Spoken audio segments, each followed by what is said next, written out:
Welcome, welcome to the Code Breakers. This is Paradox. This is D. Man, man, oh man, oh man. Today is the day that Kamala got her bones, man. She made her bones today, bruh. She made her bones today.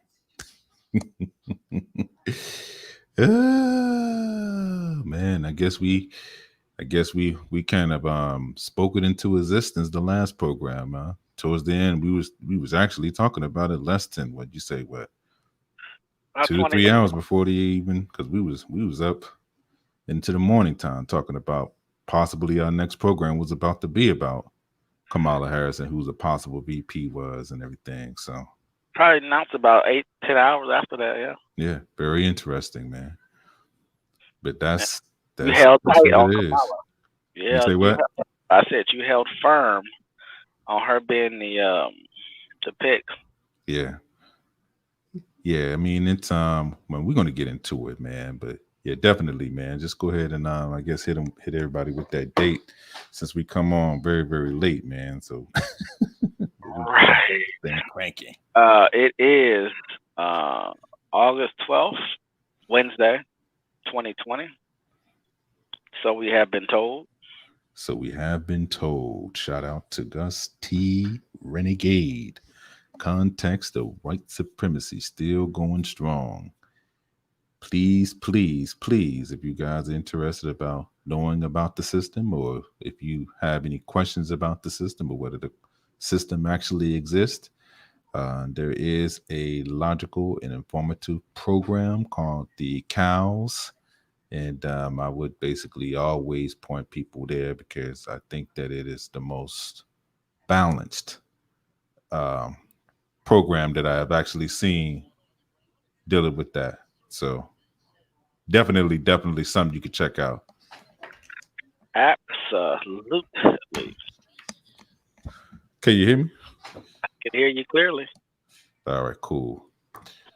So did you so how did you feel when you found out that Kamala was going to be the next VP or the VP nominee for Well, Biden?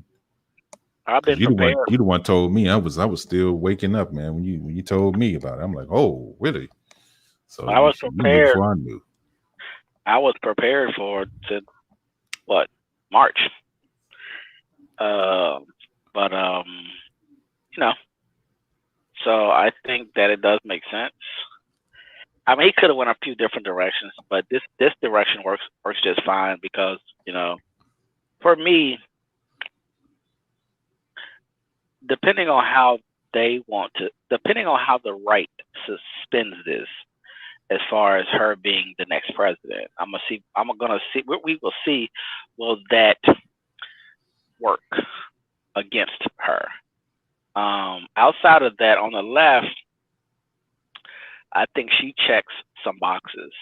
Um, so if you're a Democrat, I think if you're a Democrat, uh, you already was going to support Biden anyway, and I think that uh, Kamala or whoever you picked that's a Democrat, I think will keep you right about where you are. Um, I would say that I can't, like I said, I can't say that she locks up anything Hmm. because when you think about her presidential run, she was very, very little support. So she's not a rock star. She's I wouldn't use the word, I guess, classic Democrat, maybe. You could maybe say that, I guess. You know what I mean? She's not let's say, put it this way. If he would have said my VP is AOC, now Hmm. we have some fun. Ooh, can you imagine? Yes, I can, and I wish he would have done it. you That you repealing want style. That you want repealing this style. country to get torn apart, man. You try to, Absolutely. that is going to cause too much I do. upheaval. Yes. No, that's Turn up. yeah, So yeah, to that's me, crazy. I don't want to say she's a classic pick, but I'm just going to say it that way. She's a classic pick. Um, she checks all the boxes.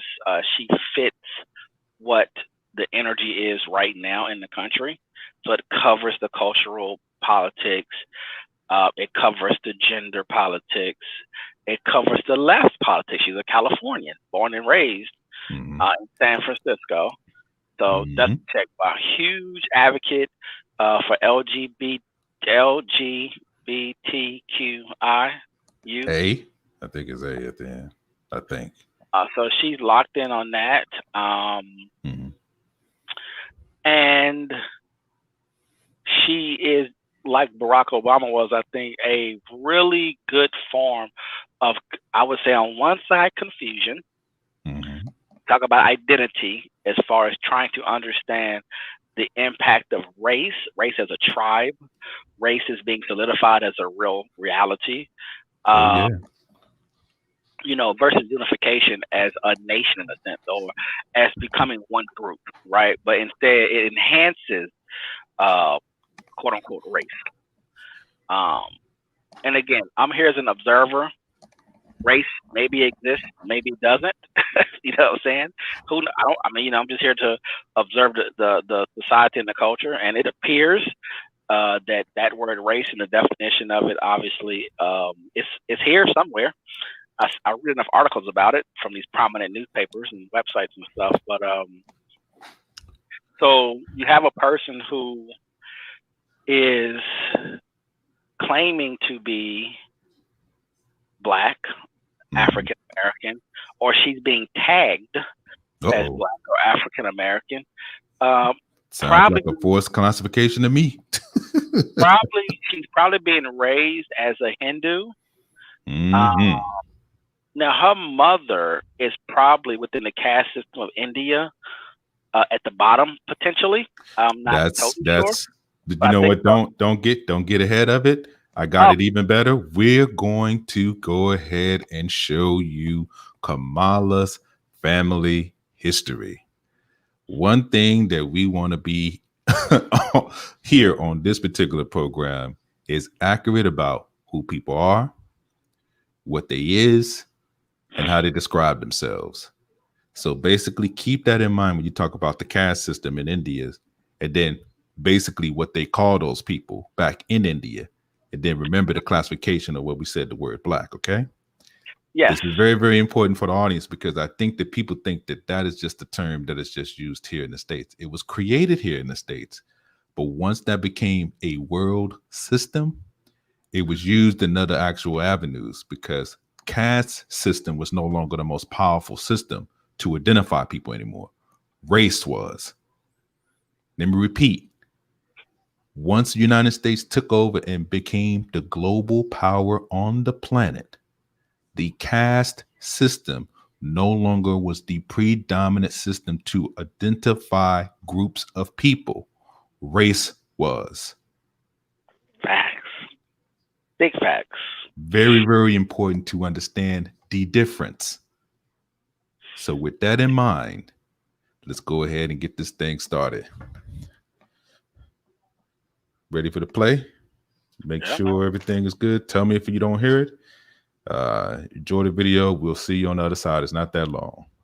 The family tree of Kamala Harris, a prominent U.S. politician from a mixed race family. I'll also be talking about the terms race and ethnicity and how they come into play when researching one's family tree.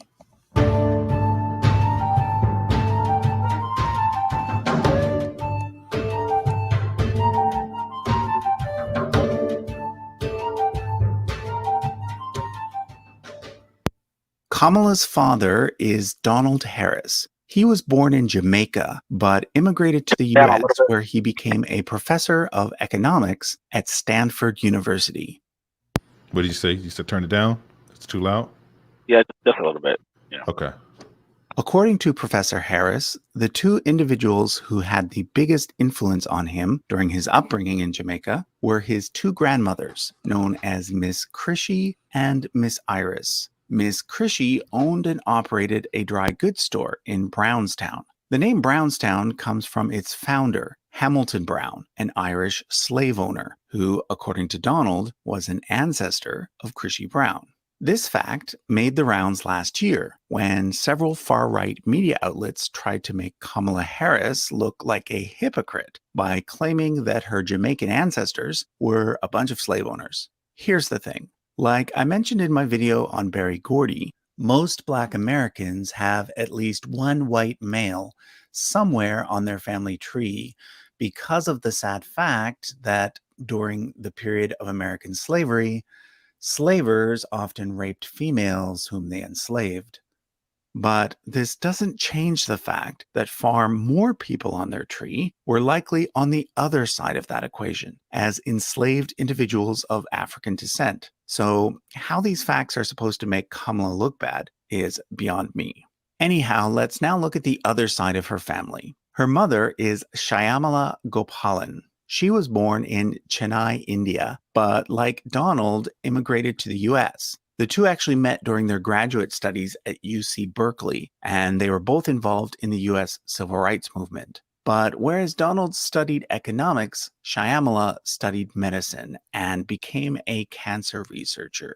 As I mentioned in my recent video on the Marathas, India is more of a continent than a country, and therefore there's not really a single ethnicity known as Indian. In Shyamala's case, it would be more accurate to say that her ethnicity was Tamil. This means that ethnically, Kamala is half Tamil. However, according to Kamala herself, she primarily identifies simply as Black, which brings me to the topic of race and ethnicity. Let's look at the term ethnicity first. Generally speaking, ethnicity refers to a people group that lived in a particular region for a long period of time, and thus ended up sharing a common language, history, and culture.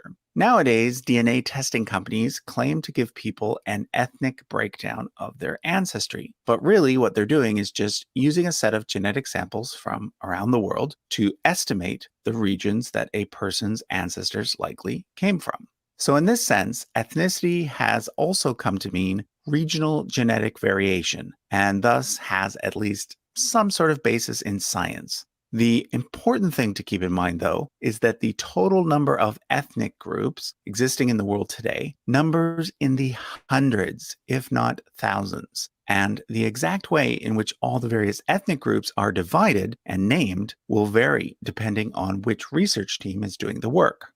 Race, however, is something different. According to most experts today, race is simply a social construct and has no real basis in science. Although people have tried, you cannot scientifically determine race by grading skin tone, by measuring skulls, or by testing blood. The closest thing you can get to race by using genetics, depending on which research team That is was so doing the good. I work. need to rewind Race, that. however, is something different. According to most experts today, race is simply a social construct and has no real basis in science. Although people have tried, you cannot scientifically determine race by grading skin tone, by measuring skulls, or by testing blood.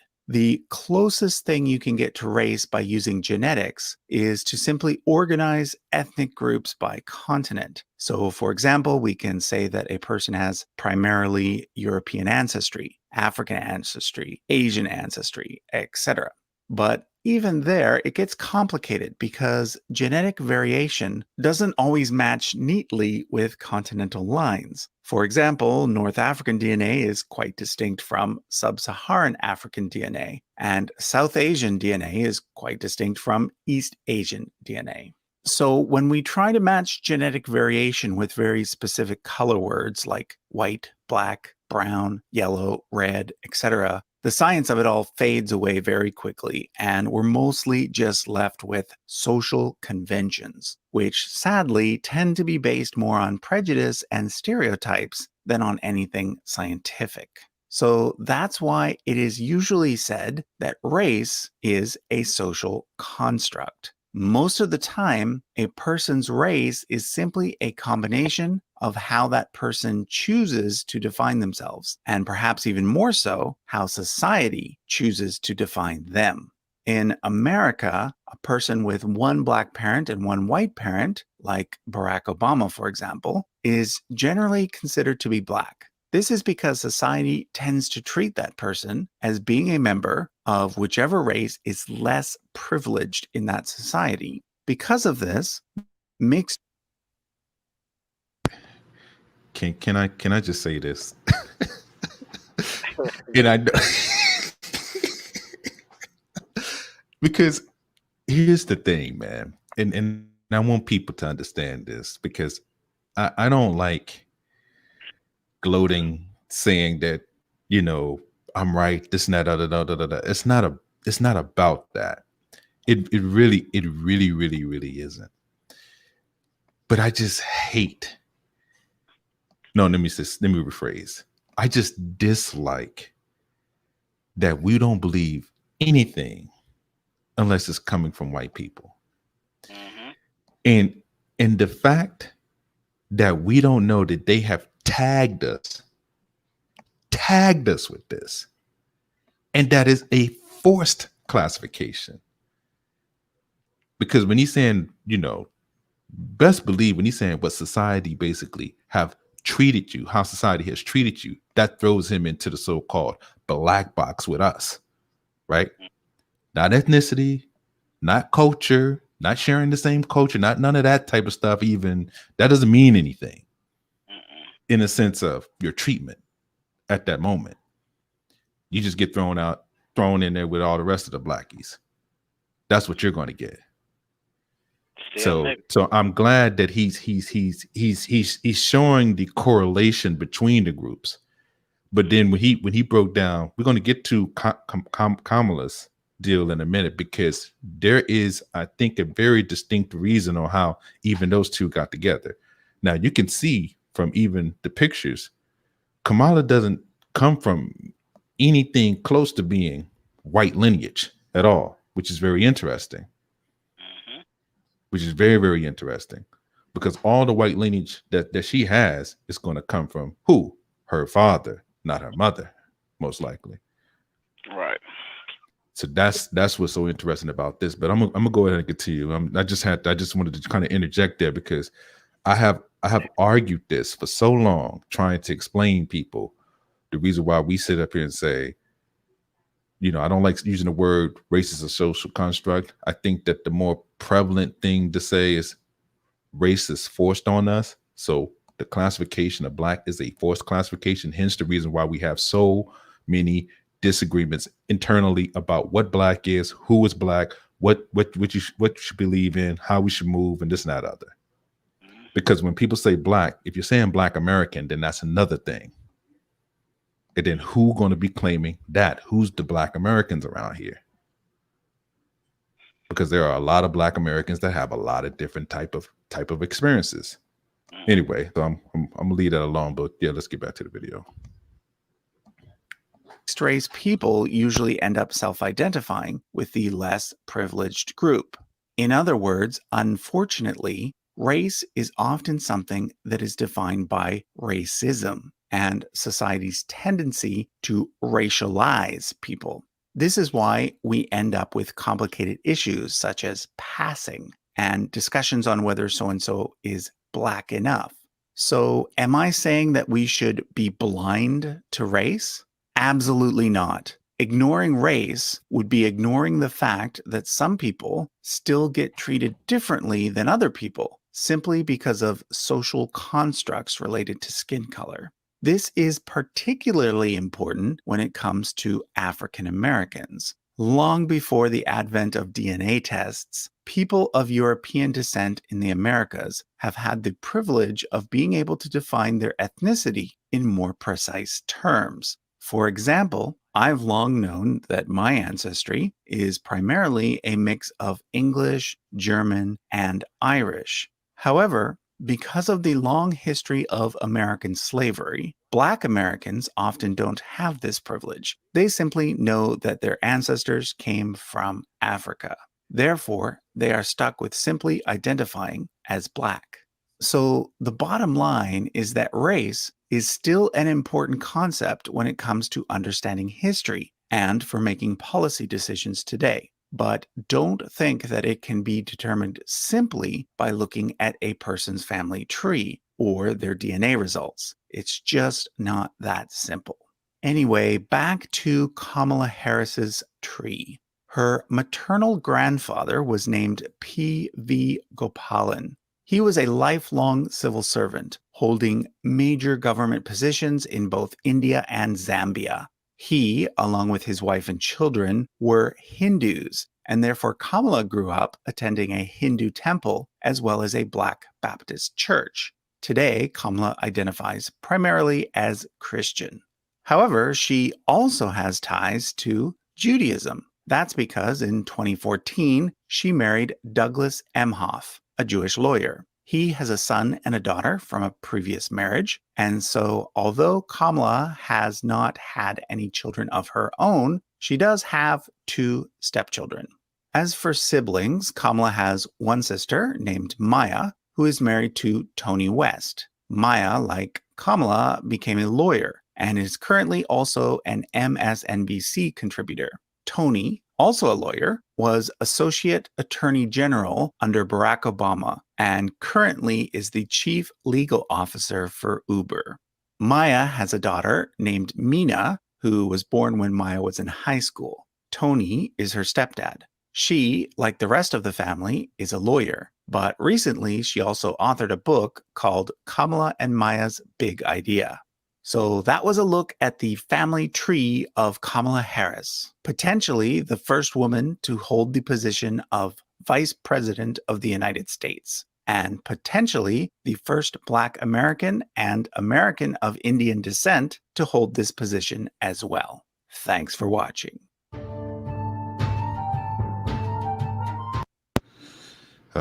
Just the facts. Just the facts. Just the facts. First of all, it was some deception. It was clearly some deception, and it was something he said. But I'm not gonna mess with that. That's not that important. But go ahead. No, what was the deception? Oh, no, I would have to stop. It's just some of the language, the way he's using the language. He's being very careful. Not the problem. That's all. Oh my goodness. You know, he's making. I really want to talk about something else, but I'll just say this: he's making statements. Go ahead. That's fine. He's making statements though, as if white people didn't create this. Not only to call themselves white, but to identify and put a system in place to identify everybody else by crayon colors. Yeah, but he's taking it as a given that the audience should know that. Yeah, but that's something that never gets talked about. Take responsibility, white boy. I agree. No, that's something that never gets discussed. Oh, you're nutsack. You know, you giving the real, but you're not giving the context on why it's that way. You're just saying, "Oh, this is just the way it is." Like everybody agreed to it. Like everybody has some kind of foothold into describing each other this way. Get out of here.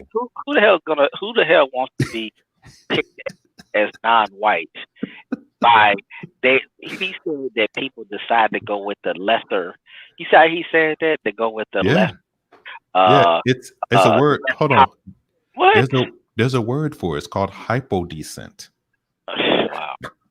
There is an actual word for it, which is the pure definition of what the one drop rule was. So hypodescent is automatically if there is a higher social standing of the person. It's the original caste system. If there's a person of higher standing, right, that has a child with somebody of lower standing, and it's two distinct caste or classes of people, right, the child will automatically be denounced to the one that falls below. Yeah. They would not ascend to the class of the higher one. It's called hypodescent, which means that the person that is making the decision to have said child with that person, they know, that's the punishment for it, for going outside exactly. Hence the reason why you had a lot of people before. Now it's a little bit more prevalent where they'll say, "Oh no, they're both white and black." But beforehand, they would just say, "Well, no, I raised him as a black person because I know that's the penalty or that's what it was socially to be recognized. If you did that, you knew that those children, regardless of what they look like, Meghan Markle was an example of that, that those people will be classified as black. So, Yeah, because on one level you may feel like you are breaking down the system of race, but right, then on another level you're reinforcing the you system of reinforcing it, race. and you showing the limitations of the group that is on the bottom of that social strata, Yeah. because we don't have any choice in the matter. That's what I'm saying. So, like, when people get angry, that's what it's supposed to do. It's supposed to cause confusion and make you angry. That's the reason that it's here. Because now at this point, you have all these other groups and different peoples of color because they're using a word that is such hard. That is a fixed classification like black, and you thinking that everybody is supposed to be the same skin tone, but that's not what that is. It's a classification. It's something that is basically outlier you outside of a group that's more exclusive. And White is the exclusive tag, yes, uh, in and highest nominee and on all black is the inclusive, which means that levels. it is basically the, I'm not going to say throwaway, but it's basically the fallout of Right. those two couplings. Yeah, it's the fallout of it. So of course, the person that's born in a situation where the slaveholder is having sex, which is what Kamala's, she has the same exact lineage as, Mhm, say, like the African American side, where the slaveholder had sex with the mother, right, mhm, with the grandmother, and then had children. mhm. And Lots of that's yeah, lots of them. And it was the same situation when he broke it down, it's like people, when people said it, it's like, well, it's the same thing over here, because I'm pretty sure that if we trace our lineage, especially with ADOS, most of the great great grandpappies were white and they were slave owners. mhm.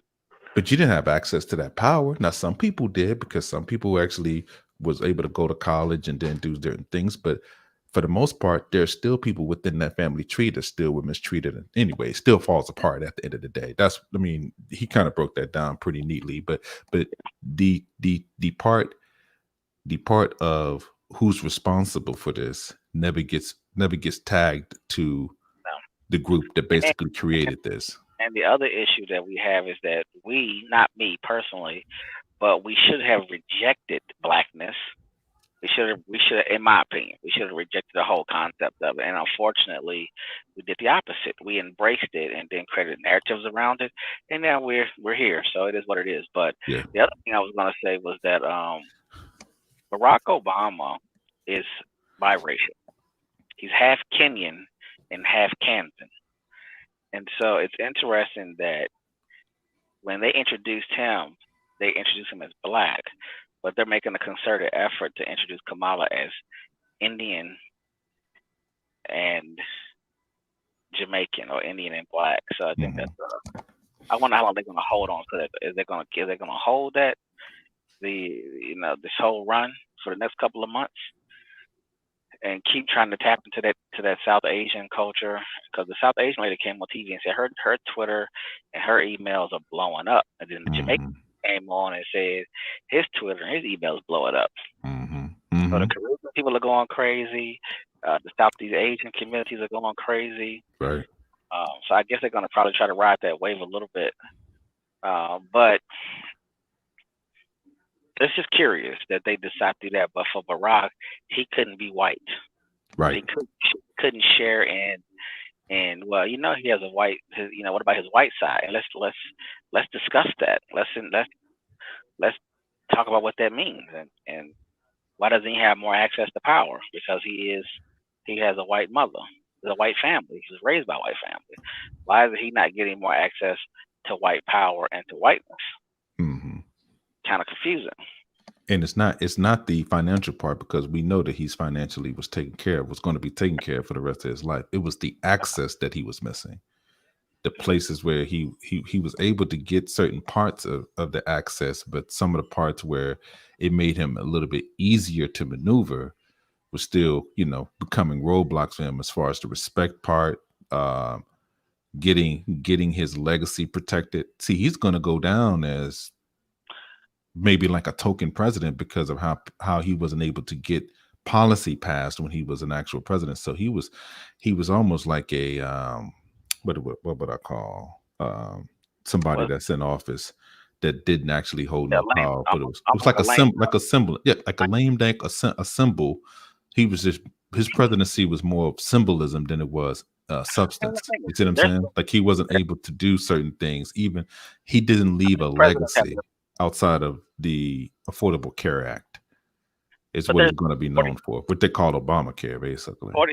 46 presidents. Uh, is Donald Trump the 45th or the 46th? I think he's the 45th. So he was the 44th president. Barack Right. Obama. So, Yeah. and so out of the 45 presidents, you're only really going to hear about 2 or 3. So, I mean, it's all Right. good. But on that level, if he becomes a footnote, so be it. Many other presidents have came to that as well. But as far as presidential legacy is concerned, but outside, like you said, the token part. Yeah. But I don't know if, and then the other thing I thought about when it came to him and her is accepting being called black and continuing to solidify, I guess, on some level, or to harden that language of I'm just going to be black, right? And making a conscious decision to say that I'm mixed, not to say that I identify as white and on Barack's side, and not to identify as Indian on. But see, here's the thing, though. Here's why it's tricky because in India they call the lowest class, which is her mother is from South India, right? Which is adjacent to the Sudan. Yep. So her mother is considered black in India.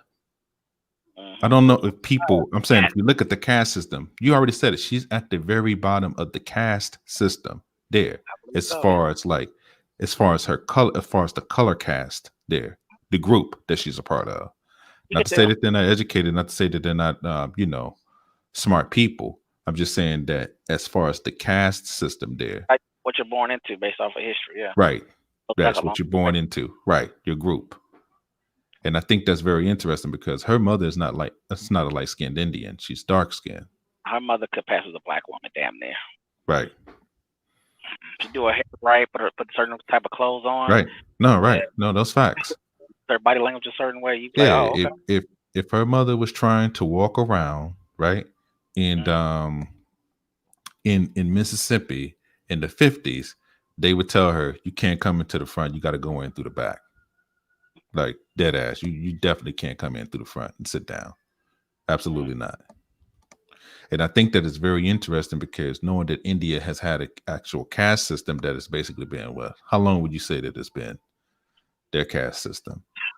It goes back over 1,000 years. Yeah, 2,000 years, maybe more so.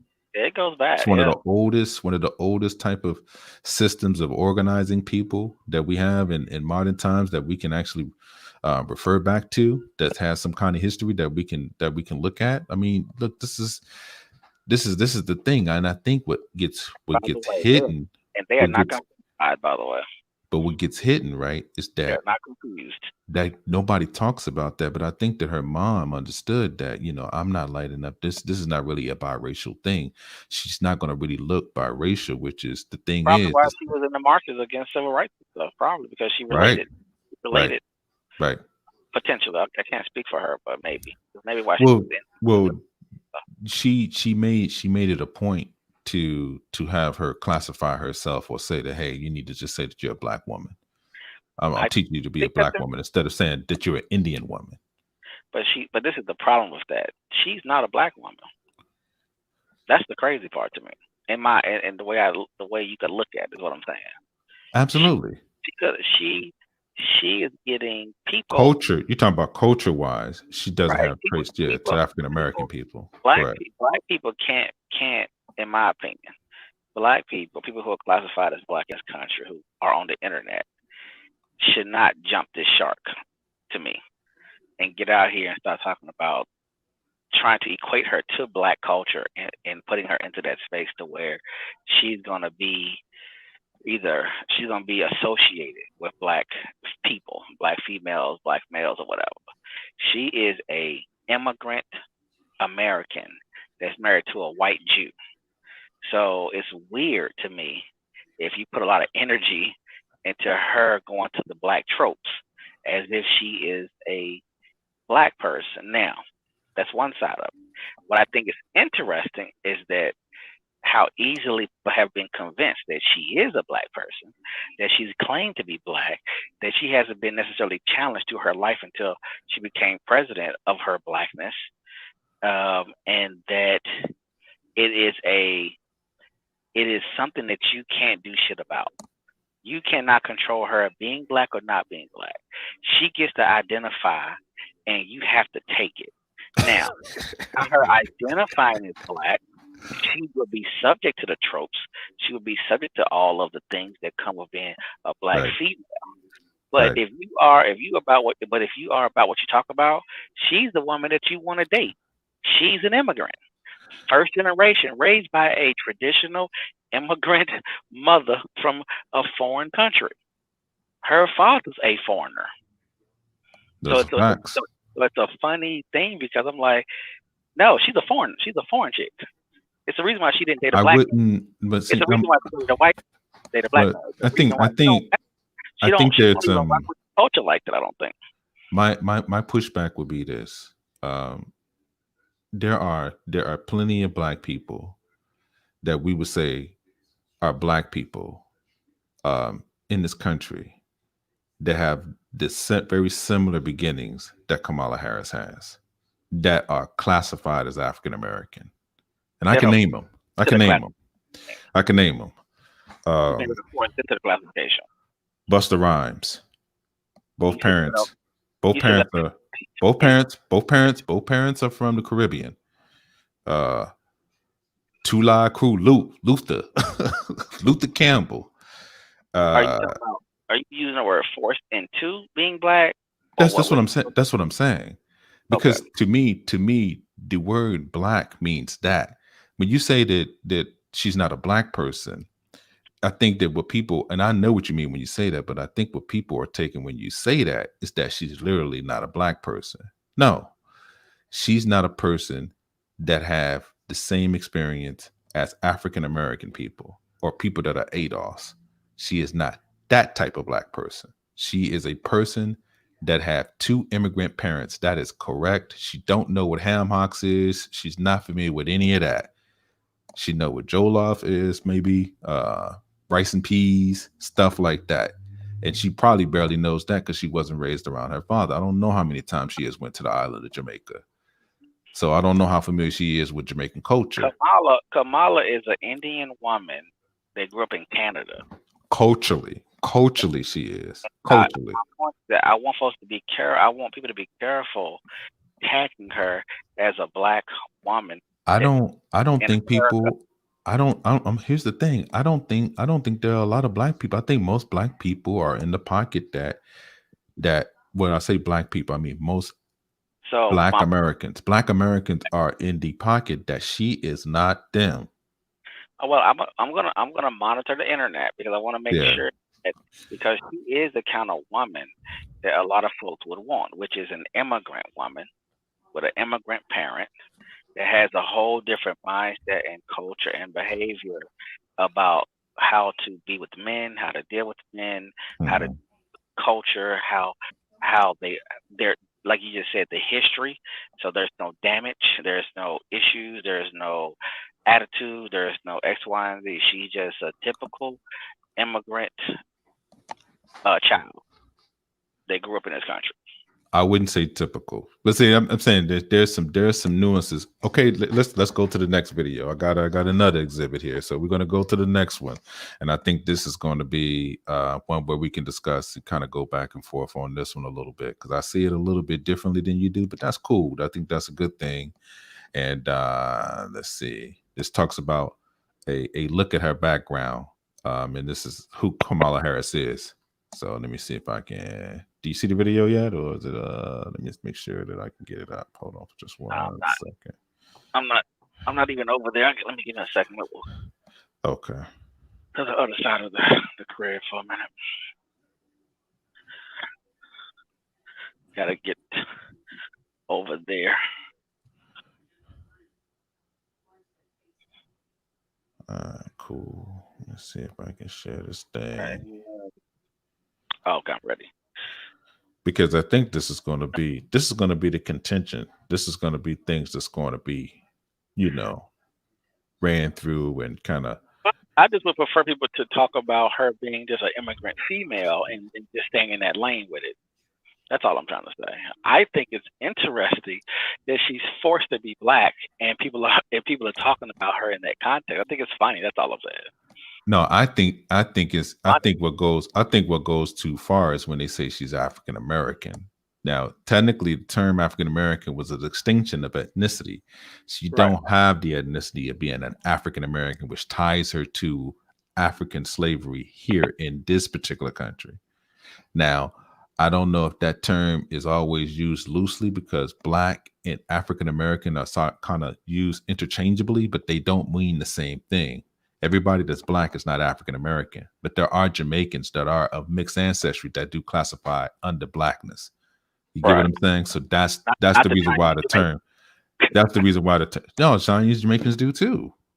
The Chinese Jamaicans just tell themselves The black too, huh? same chick. Do you know the chick that play in the Y that's from here? That's from DC. She from DC. She ain't from Baltimore, but she, you know, I'm talking about. I forget her name, man. But the Asian girl, yeah, she a black girl too. Same shit. And Oh, okay. I think her parents, one of her parents is from the Caribbean, and the other one is Asian. But she's from like Korea. I think her people are from like Korea or Japan Not somewhere. Chinese. Okay. Yeah, they're East Asian, not Yeah. South Asian like how Kamala's is. So that's what I'm saying. There's variances within this classification thing, but there are different groups of people that get more accepted here and there because of how they actually move in the culture. See, I don't think nobody's going to ever question her about who she is because she grew up here. She's more of a DC girl. You know, her brother got killed, like was in the street. She's a Southeast chick. You feel what I'm saying? Look, so she, you know, she's been in the hood. Kamala wasn't raised like her.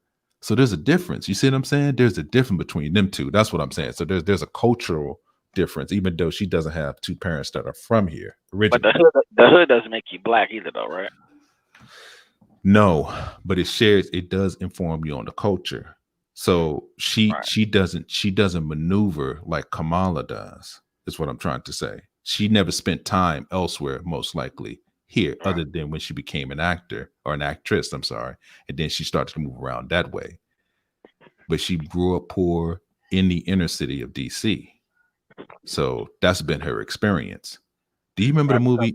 You remember the movie Slam? She played the dude's girlfriend in Slam back in the day. Mm-hmm.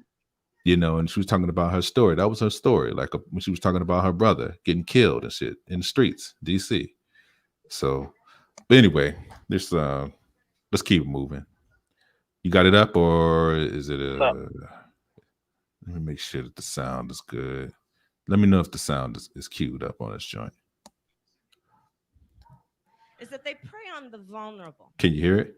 yep. They prey on those who they do not believe are strong. Predators are cowards. Predators are cowards. I think you've watched her sort of evolution of being the chief prosecutor. So I need to be correct as best I can. I do want you to be and honest. I'm not able to be rushed this fast. It makes me nervous. This is who she is. She's been trained to get the truth out of folks who are not forthcoming. Is there a person you're talking about? I'm asking you a very direct question, yes or no? I think at every stage of her career, she's been in the arena and she's been fighting. One of her childhood friends, recalling their early years together, said, you know, Kamala's just been ready for this moment her whole life. Even as a little kid, she just got out there and she would handle business. So the one thing about Kamala, she's consistent. She's the same person now as she was then. If your roof is over 7 years old, you may qualify for a unique metal roofing opportunity. What? We got along great. You know, we were together all the time.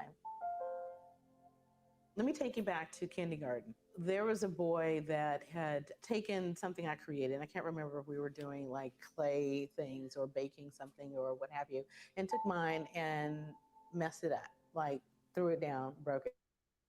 And so she stood up to him, took up for me. And as a result, he picked up either a rock or a brick and, hit her. And her mom had to come from work. She had to go to the hospital, get stitches, on and on. She's always been one that will stand up for what she thinks is right. I feel a sense of responsibility to stand up and fight for the best of who we are. And I'm prepared to fight, and I know how to fight. I love this one too. So this was 1988. This is Kamala here, short haircut, really tapered. Her mom, Shamala, her sister, Maya. So Kamala was born in Oakland, but really was a child of Berkeley. She and her sister Maya were raised primarily by their mother, Shamala, who was a single mom after she separated from her husband, Donald Harris. And her mother, even though she was from India, felt that living in Berkeley, it was really important to raise Maya and Kamala as strong, powerful Black women.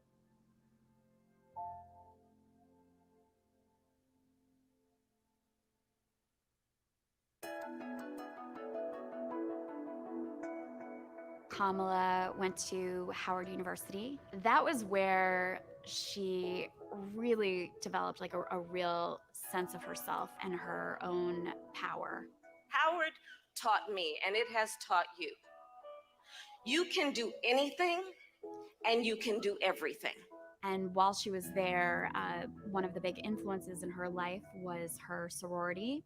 You're also AKA. Yes, I am. Those are my swords, and my sands are in the room as well. There are close to 300,000 women in Alpha Kappa Alpha. It translates into a ready-made group of people who will come when she calls. This isn't just a friendship or sisterhood. We're talking about political power. We're talking about political power, and we have. One of the most common combos that people do when they're taking Tester X is that they start stacking it with red.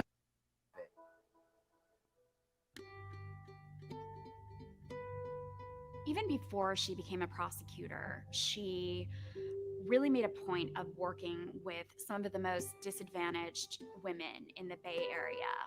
She was organizing folks to figure out how to battle the real problem of sex trafficking in young women. And I was immediately enamored by her. She was young and amazing, but super tough. Scared and facing a felony conviction for selling cocaine. But the single mother caught a break when she was diverted to Back on Track, a reentry program that diverts young, nonviolent, first-time drug offenders from prison back into productive life. We charge them for committing the crime. They go to a courtroom and plead guilty because they did commit a crime. And this is about accountability. There's no fiction here. It's about, yeah, you did commit a crime, accept it, own up to it, and then let's talk about what we can do to change the circumstances going forward. When Kamala created Let me pause it right there. Let me ask you a quick question. When you see that how stern she was right there when she was talking about the crimes that people commit and things of that nature, as far as how stern she was, what did she remind you of when you see somebody does that when they talking about criminals? What is your thought pattern? Lock them up. I'll see it as one of the main tropes, right, of the weaknesses of the left is that they are weak on crime. Mm-hmm. Law enforcement not being able to support. Now, the reason why I paused it there, to me, that's Kamala being herself. All this laughing and joking, that's not her. That right there, the way she was, oh yeah, you did the crime. You going to jail. Oh yeah, you going. Dude, I don't know if we're going to have time because I want to get more into who she is during this program and then we can get into her record. But man, her prosecution record in California is insane, bro. like insane. And that's what I think we was talking about it, like when you were talking about her being the possible VP 5 months ago. I mean, we basically accepted it as such. But she's a pit bull. She's perfect for vice presidency. Head of the Senate, somebody that's going to be able to go in there and just throw her weight around without any of the major consequences, being able to kind of lead from behind the primary person.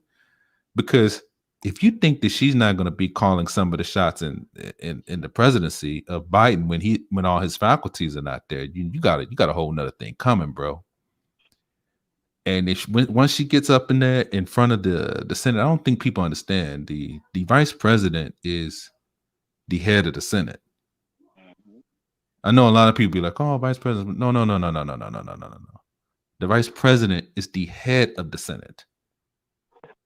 And she was already a senator that wielded a lot of influence because she's the senator of the largest state in the union. I think people forget that too. She is the senator of the largest state in the United States, California. So anyway, let me get back to it though. It's just amazing because California is known to be what, right? One of the most liberal states in the union. That's yeah. But she is one of the most moderate leaning right. Like you said it the other day. What did you call Kamala the other day? Last night. What did you call her when we was offline? What did you say she was? Republican.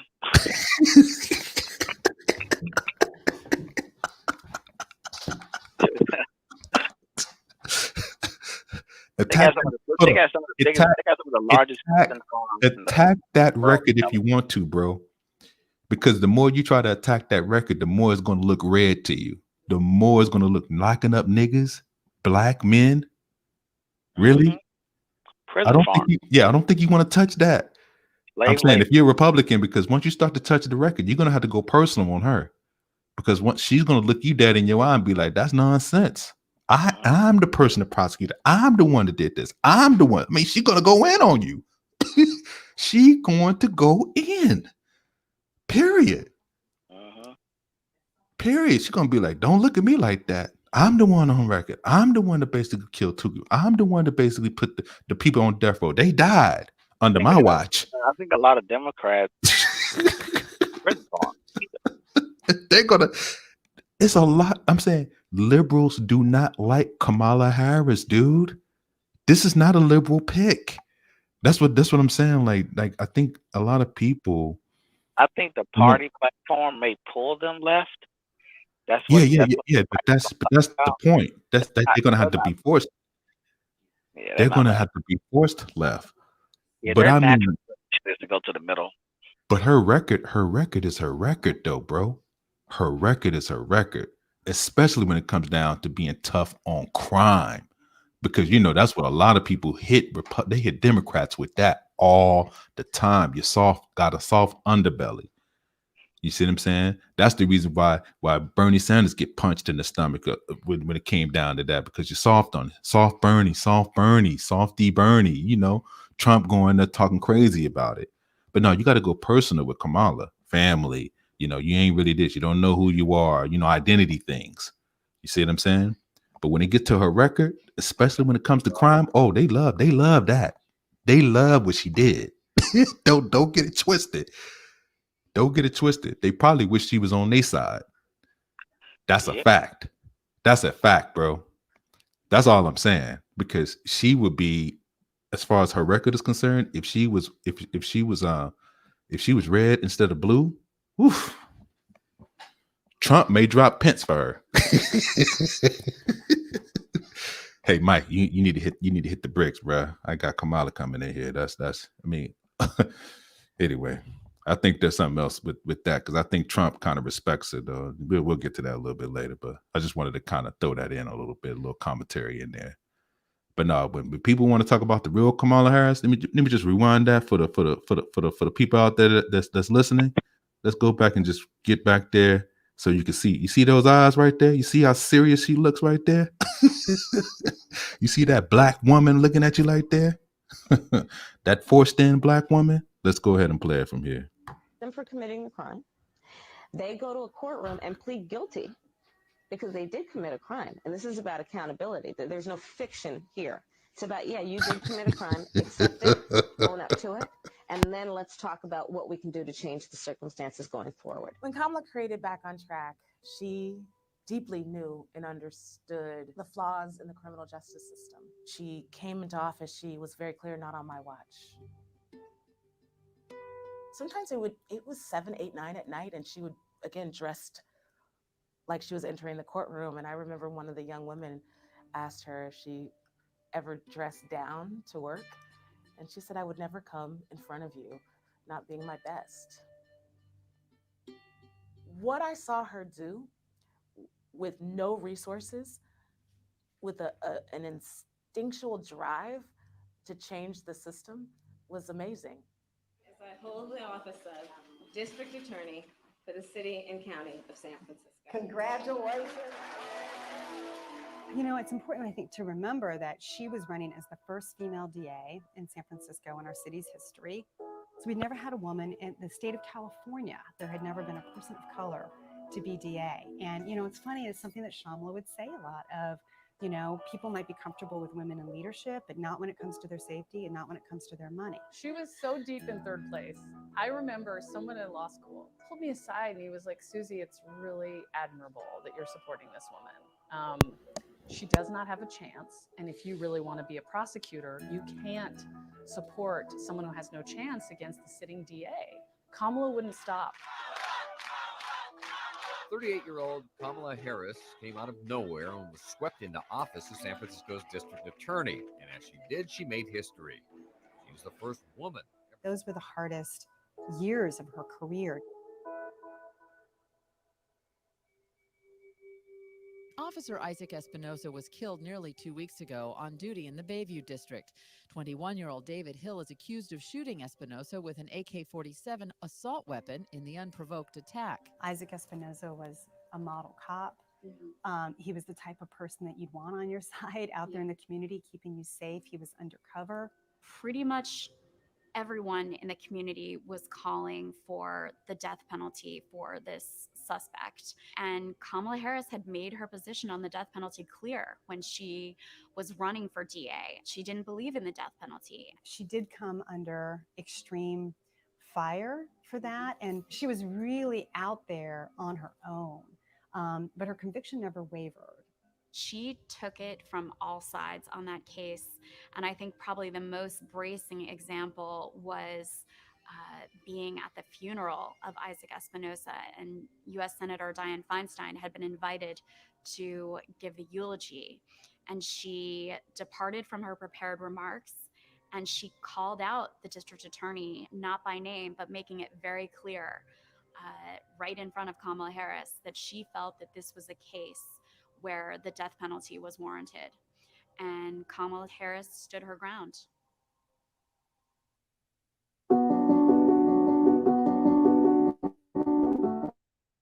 Every day, tens of thousands of Americans. Harris's decision not to pursue the death penalty for the killer of Isaac Espinosa actually came back around in her race for California Attorney General.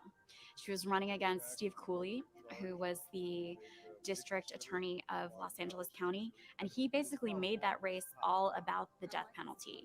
Steve Cooley believes in the death penalty for murdering a police officer. This election. And that race really went down to the wire. Initially, some news organizations called it for Cooley, and it took weeks for the final results to be counted. I stand before you today, humbled to be chosen to be the next Attorney General of the state of California.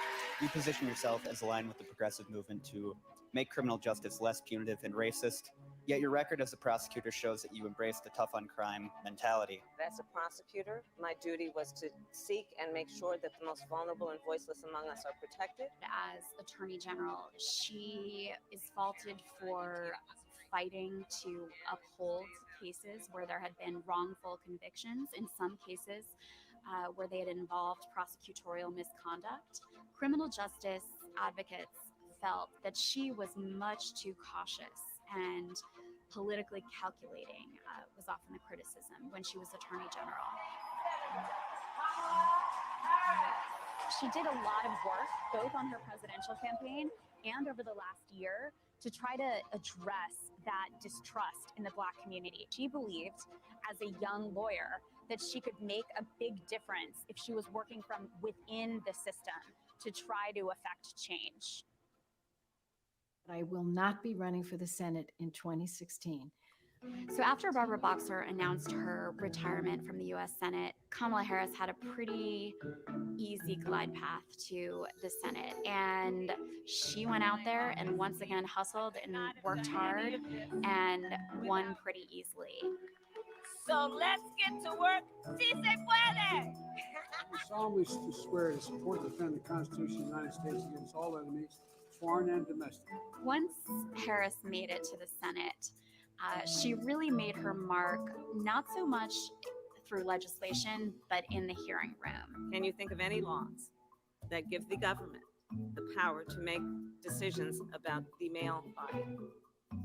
I'm not thinking of any right now, Senator. Are you aware of any communications with other Trump campaign officials and associates that they had with Russian officials or any Russian nationals?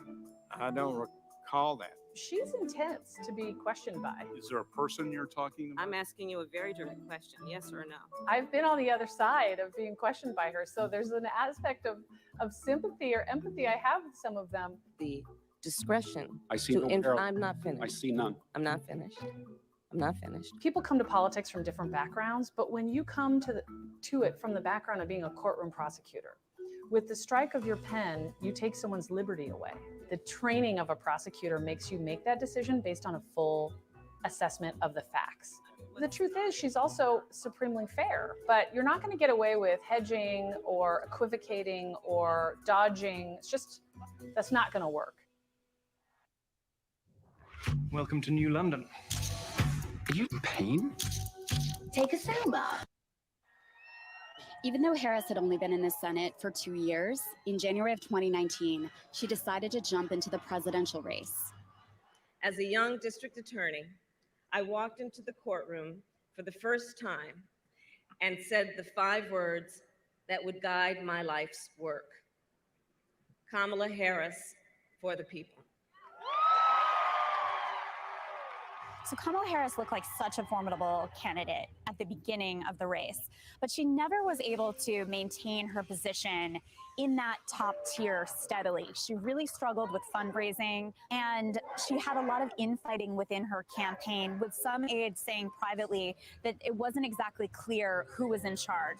There is not a Black man I know, be he a relative, a friend, or a coworker, who has not been the subject of some form of profiling or discrimination.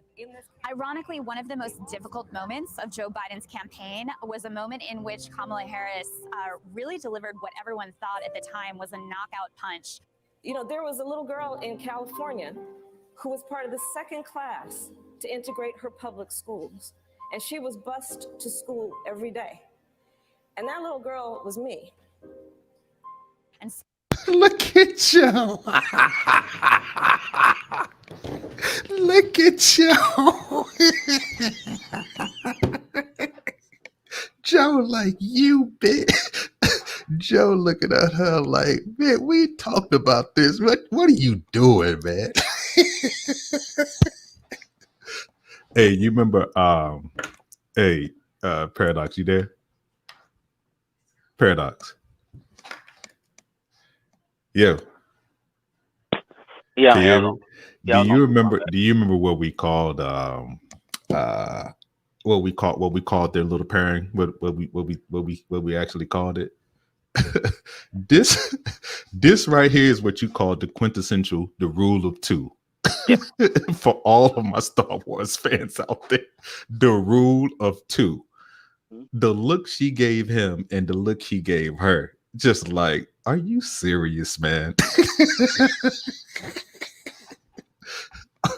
now we had a whole discussion in the back there about if I get nominated, you going to be the front runner for the VP, and you just coming out here trying to take it from me already, knowing that you ain't ready yet. You know what I'm saying? Knowing that you ain't actually on the up and up yet. Your skills are elite, but you ain't ready yet. And the way, because you know the rule of two, right? The rule of two is, yes, you are my apprentice, but you know the apprentice is supposed to always keep the master sharp. But once the master slips up, then you take over and you ascend, and then you become the master, and then you will have an apprentice under you. Now, this is what's so funny about it, because the way he looks at her, dude, it's just classic. I just had to pause it right there. It's almost like, are you for real, man? But no, the rule of two, man. That's what I thought about when she was talking about that little girl was me. She had her moment. But it still wasn't enough to carry her because she wasn't ready yet. But it came back around though. It came back around. Scooped it right on up. Yep. Yeah, because you could see it. The dark side is strong within you. It's just like Anakin. It's just like the Emperor scouting Anakin. You remember that? He's just like the force is strong within you. A powerful Sith you will become. So a lot of people thought that might be a strike against her in the vice presidential vetting process, but clearly the Bidens have been able to work through that moment and get past it. Cozy on me, kid. You good? As a Gen Xer who's now 55, she does add a bit of youth and vitality to the ticket, and that's certainly something that will be important in terms of drawing in younger voters and female voters, which will be incredibly important this fall. You belong. You belong, and we are all in this together. And he needs to go back to where he came from. So Kamala Harris's role in the closing months of the campaign will be to be out there every day, taking the incoming from the Trump campaign. How do you think she's going to deal with that? She's going to do what her mother would do, fight back.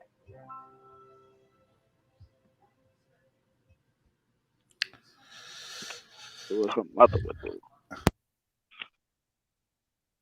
It's amazing how the mom is getting all the credit as far as like raising her, but that's who raised her. So that's it. That's just what it is, man. But it's going to be very interesting because they're going to come ask Papa, what's up with your daughter? Because I don't think they're on speaking terms. Are you going to go to the immigrant father? Yeah, going to the immigrant father, the Jamaican man. Yeah. Everybody that got Jamaican fathers out there, I feel your pain. Is he alive? Yeah, he's still alive. Yeah, her dad is still alive. I think her father's still alive. Yeah, he's still living. I didn't know that. Oh, yeah. Okay. Yeah, they just don't talk that much. Yeah, Pop's still alive. That's strange. Her mom is not, but her dad is. Yeah. But it's in a strange relationship. Yeah.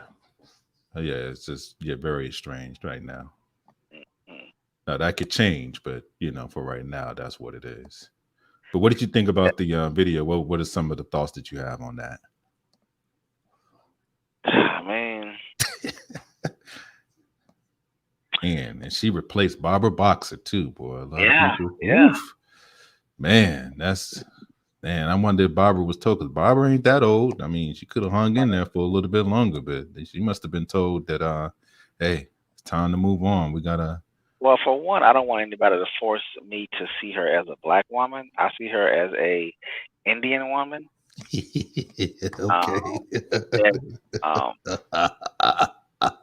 And that's just how they are. That's how they behave. That's how they move. Okay. And she married, and she's in relationships with the right kind of person. Yeah.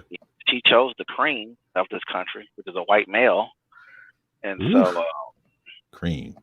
So she's in the space that she needs to be in, and I think that the way she behaves is, you know, based off her upbringing with her Indian mother, like the lady said at the end. You know, she's gonna fight like her mother would. So I'm gonna be probably pretty. I'm gonna push hard on that just because it's interesting that you have a Indian woman raising an Indian child, but somebody's trying to make me think that she's a Black American. Is Indian a race? I don't know. I'm asking you specifically. Do you consider it to be a race? They call themselves brown people, but I'm not totally sure if anything has been They solidified. call themselves brown people. So the I don't know of any Indians that call themselves brown. So the Indians that I came in contact in America use the terminology brown people. Okay. That is from India, the country of India. Is that a consensus? No. I just know some Indians that use the word brown. We're brown people. But they would normally tell you that they are part of a ethnic group, which is formally like their tribal affiliation, correct? Well, the few that I know they just call themselves sometimes South Asians. I mean, it doesn't really go deeper than that. Well, I'm saying for you, it doesn't go deeper than that, but they do have an actual tag or ethnic group that they are affiliated with back in the home country. Yeah, they're going to tell us South Asian, I'm from here. They're not going to go any deeper than that until you start asking other questions, right? Facts. So if you say that, then are you guys part of the caste group? See, this goes back to what I'm saying about being honest, because we know racism on this program now. This is for us specifically, because I don't want to cause confusion here, because I know what you mean when you say things, but I want to be clear. Is racism a United States problem or is it a global problem? No, race is global for sure. So doubt about it. Back to what I said at the very, very beginning. Does race trump the caste system at this point? Absolutely. It's a new and growing thing over the last 2 centuries. At least 2 centuries. Yeah. So speaking to the pushback that because I don't have it, I accept it as is. I am a person that don't have any emotional hold on Blackness, so I don't hold on to the term. I don't look at it as some kind of godsend, you know, or an attachment to myself outside of it being an identifier. Now, I think that it's good for me to know where people are from and their culture and their ethnicity, because then that would let me know their way of maneuvering around me, and that includes Kamala Harris. But when you look at her, and even if you look at her mother doesn't come off, because I guess I don't know if it's because she just looks. She doesn't come off like the average Indian woman. I guess because she doesn't. The pictures that they keep showing of her mom is around a lot. Like her mom is always there, but she looks like a Black grandmother, like a light-skinned Black grandmother. That's, you know, and some of these, you know, some African American families that I see. But Indians look all type of ways. But yeah, the stereotypical. I know. I'm saying hers. I'm saying her mother though, in particular, is what I'm talking about. You're right. Indian people do have all kinds of different ways. There are some Indians that are darker, that are way darker than both her and, you know, even us. Millions but of they Indians. but they have a very keen look to them that doesn't look uniquely African American. But her mother looks like she can fit in as an African American phenotype. Yeah, I mean, just basically looking at her, because I'm looking at her. Kamala Harris doesn't look that much different than a lot of African American people here in this country. Would you agree with that? Yes. I mean, obviously. I'm just saying. I mean, I'm just talking about just off the look. It's herself. You know what I'm saying? Like just looking at her as an actual person, the aesthetics. Yes. Is what I'm talking about. If somebody said, "Hey, this woman is from Mississippi," I wouldn't argue with you. Okay. So let's go back, right, to your initial issue with the classification piece. Now tell me, what is your biggest issue when people say she's African American? Kamala's not a Black person. That's all. I'm saying that she is Black. I'm saying that she is Black, but it's only because of Kamala, the forced classification. That's it. Kamala is classified as black and a black American or an African American. That is a absolute 100% fact. No confusion.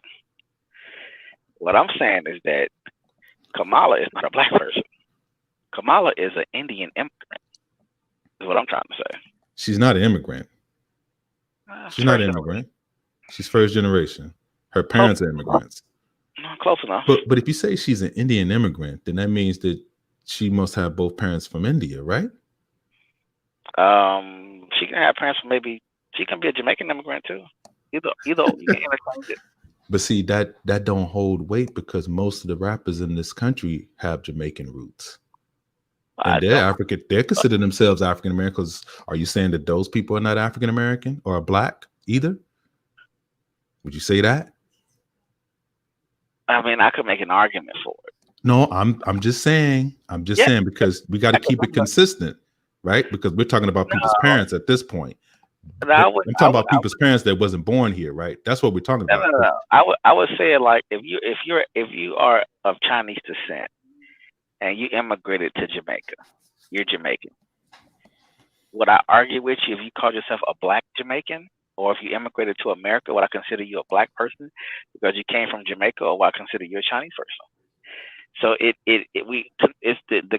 you're trying to box it. No, I'm not. The consistency is not going to be consistent. It's going to be complicated.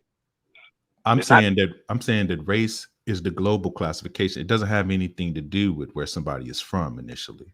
So where I'm trying to get you to understand is that when you say that she's not a black person, it's like you're tagging that into an American classification only, and it's not that.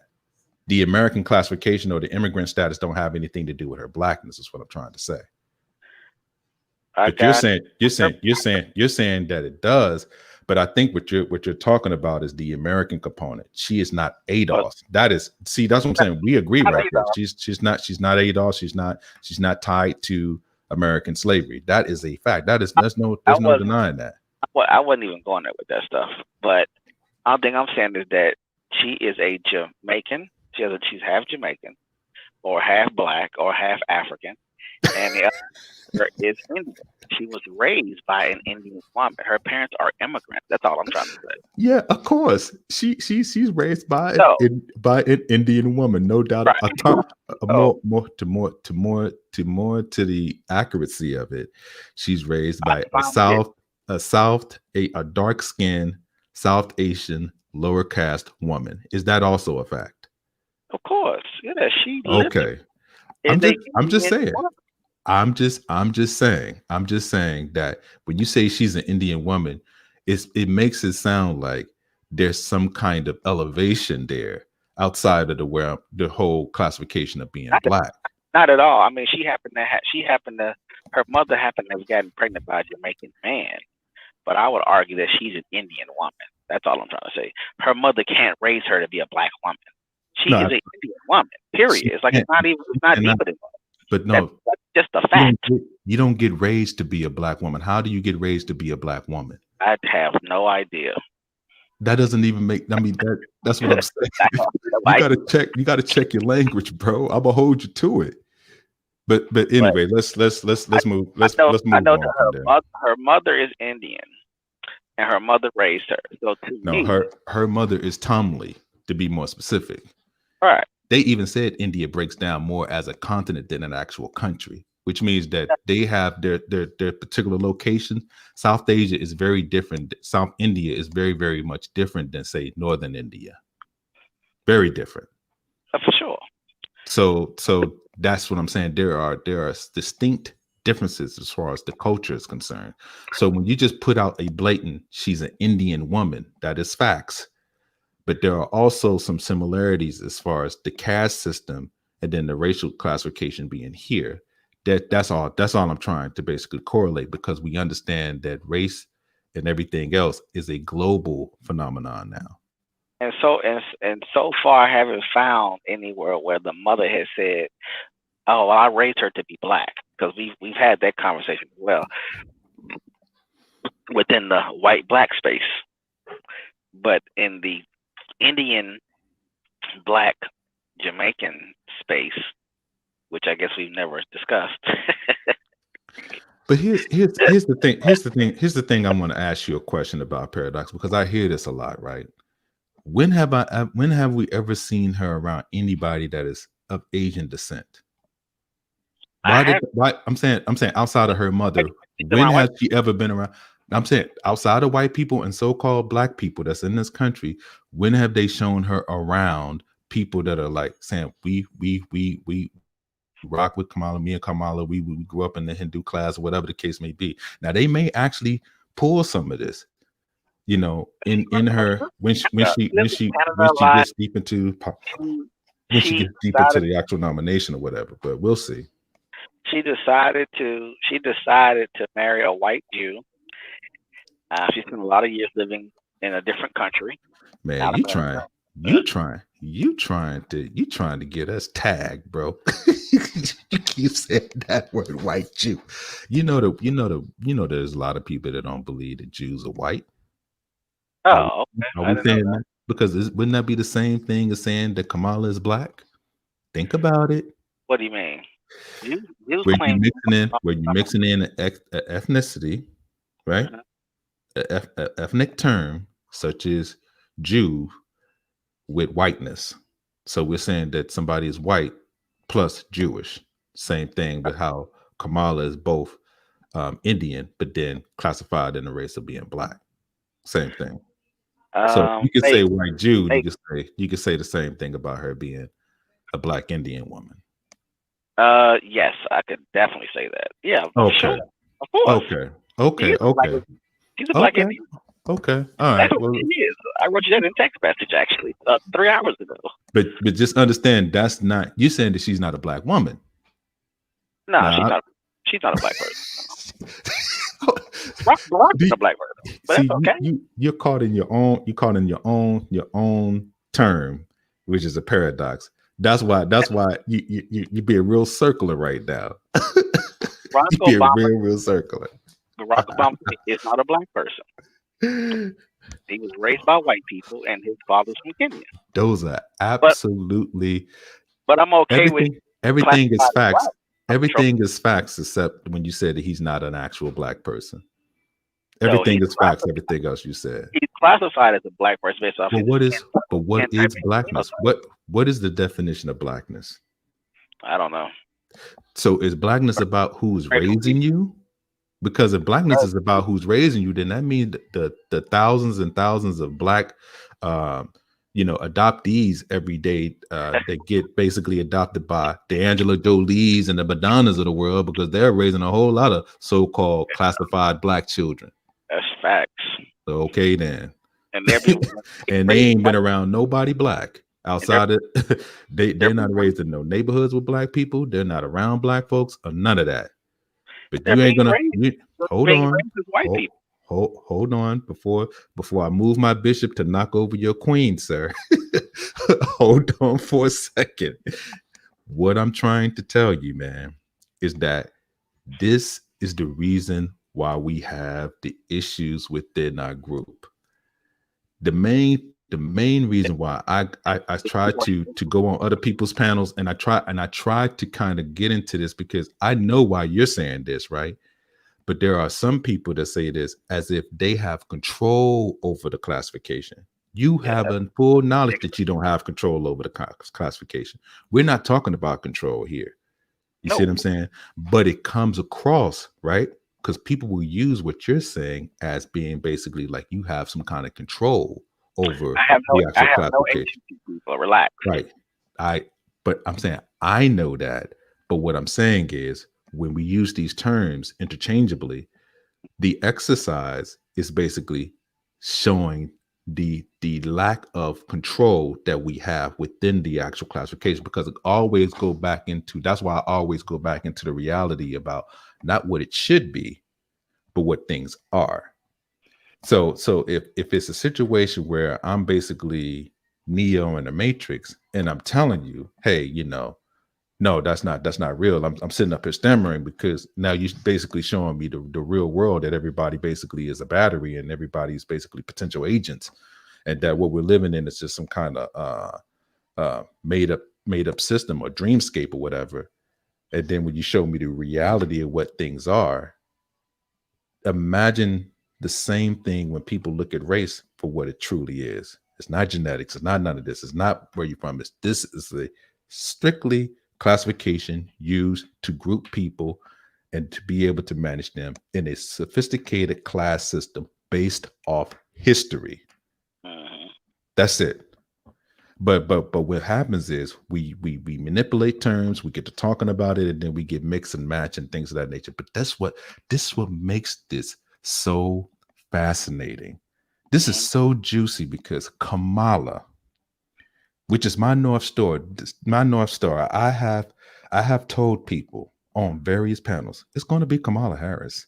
Nah, man, it ain't gonna be. You can't choose. I said, look, man. See, what you missing is there is situations where no, on its face, it shouldn't make any logical sense to choose somebody that failed so miserably as a presidential candidate, right? It shouldn't make any sense that she would be perfect for VP. In a state that's already locked up. Right. Just it's just amazing because she's an utter failure as a president. But watch this as she becomes. But watch this as she becomes the nominee for vice president. And I'm telling you, it's going to make. It's going. Let me just say this. It's going to cause major conflict within our group, within our classification of Black, both domestically and globally. It's going to cause gender politics within our group. It's going to cause angst against basically immigration, because that is going to become an issue also, because she is a person that supports immigration also in California. So it's going to be tricky. But that's what I'm saying. That's what I'm saying. The Asian American group? What group are you talking about? No, I'm saying that I'm talking about with us, it's going to be an issue because a lot of people don't like the liberal views of some of the Democrats when it comes down to immigration policies and things of that nature. And she has made it very easy. But they purposely selected an immigrant to be vice president. You know what I'm saying? So it's kind of like. But we talked about it. But we talked about it already before, though. I mean, we got a whole first lady that's an immigrant. Right. That's what I'm saying. Is that right or wrong? She wasn't born in this country. She didn't go to school in this country. She only speak English. She's a mail-in wife. She can care less. I mean, that's facts. Hence the reason why she hasn't picked up an actual, most first ladies, they have a actual program or an initiative that they sponsor, and she ain't with none of that. You know who took care of that? You know who acts as our first lady? You know who it is, right? There you go. She is our first lady. It isn't the wife. We should tell you. We should tell you all you need to know about Trump's presidency. The nation of immigrants. I think it makes sense to select a VP as an immigrant to push immigration policies. But you know what's so interesting, man? Speaking about her being the immigrant, Trump is the son of an immigrant mother, right? Same thing. That's again why he's president. Okay. So let's just keep it consistent. And I think a lot of people don't understand that Trump's mother was not born here in this country. Yes, of course. Her mother basically was the same thing. The Trumps, all the way back to granddaddy Frederick Trump, all of them basically had mail order brides from Prussia, the country of Prussia. So they have assigned wives to them ever since the beginning of basically their family lineage. So that's something that goes way back for them. If you think that I'm lying, look it up, folks. Yeah, the American dream story is about immigration. So I mean, I don't know why we would be fighting that left or right. But that's just what it is. Okay. Left or right. So Kamala's in the pocket there then. I've been saying it from day one. She's an immigrant. Okay. All right.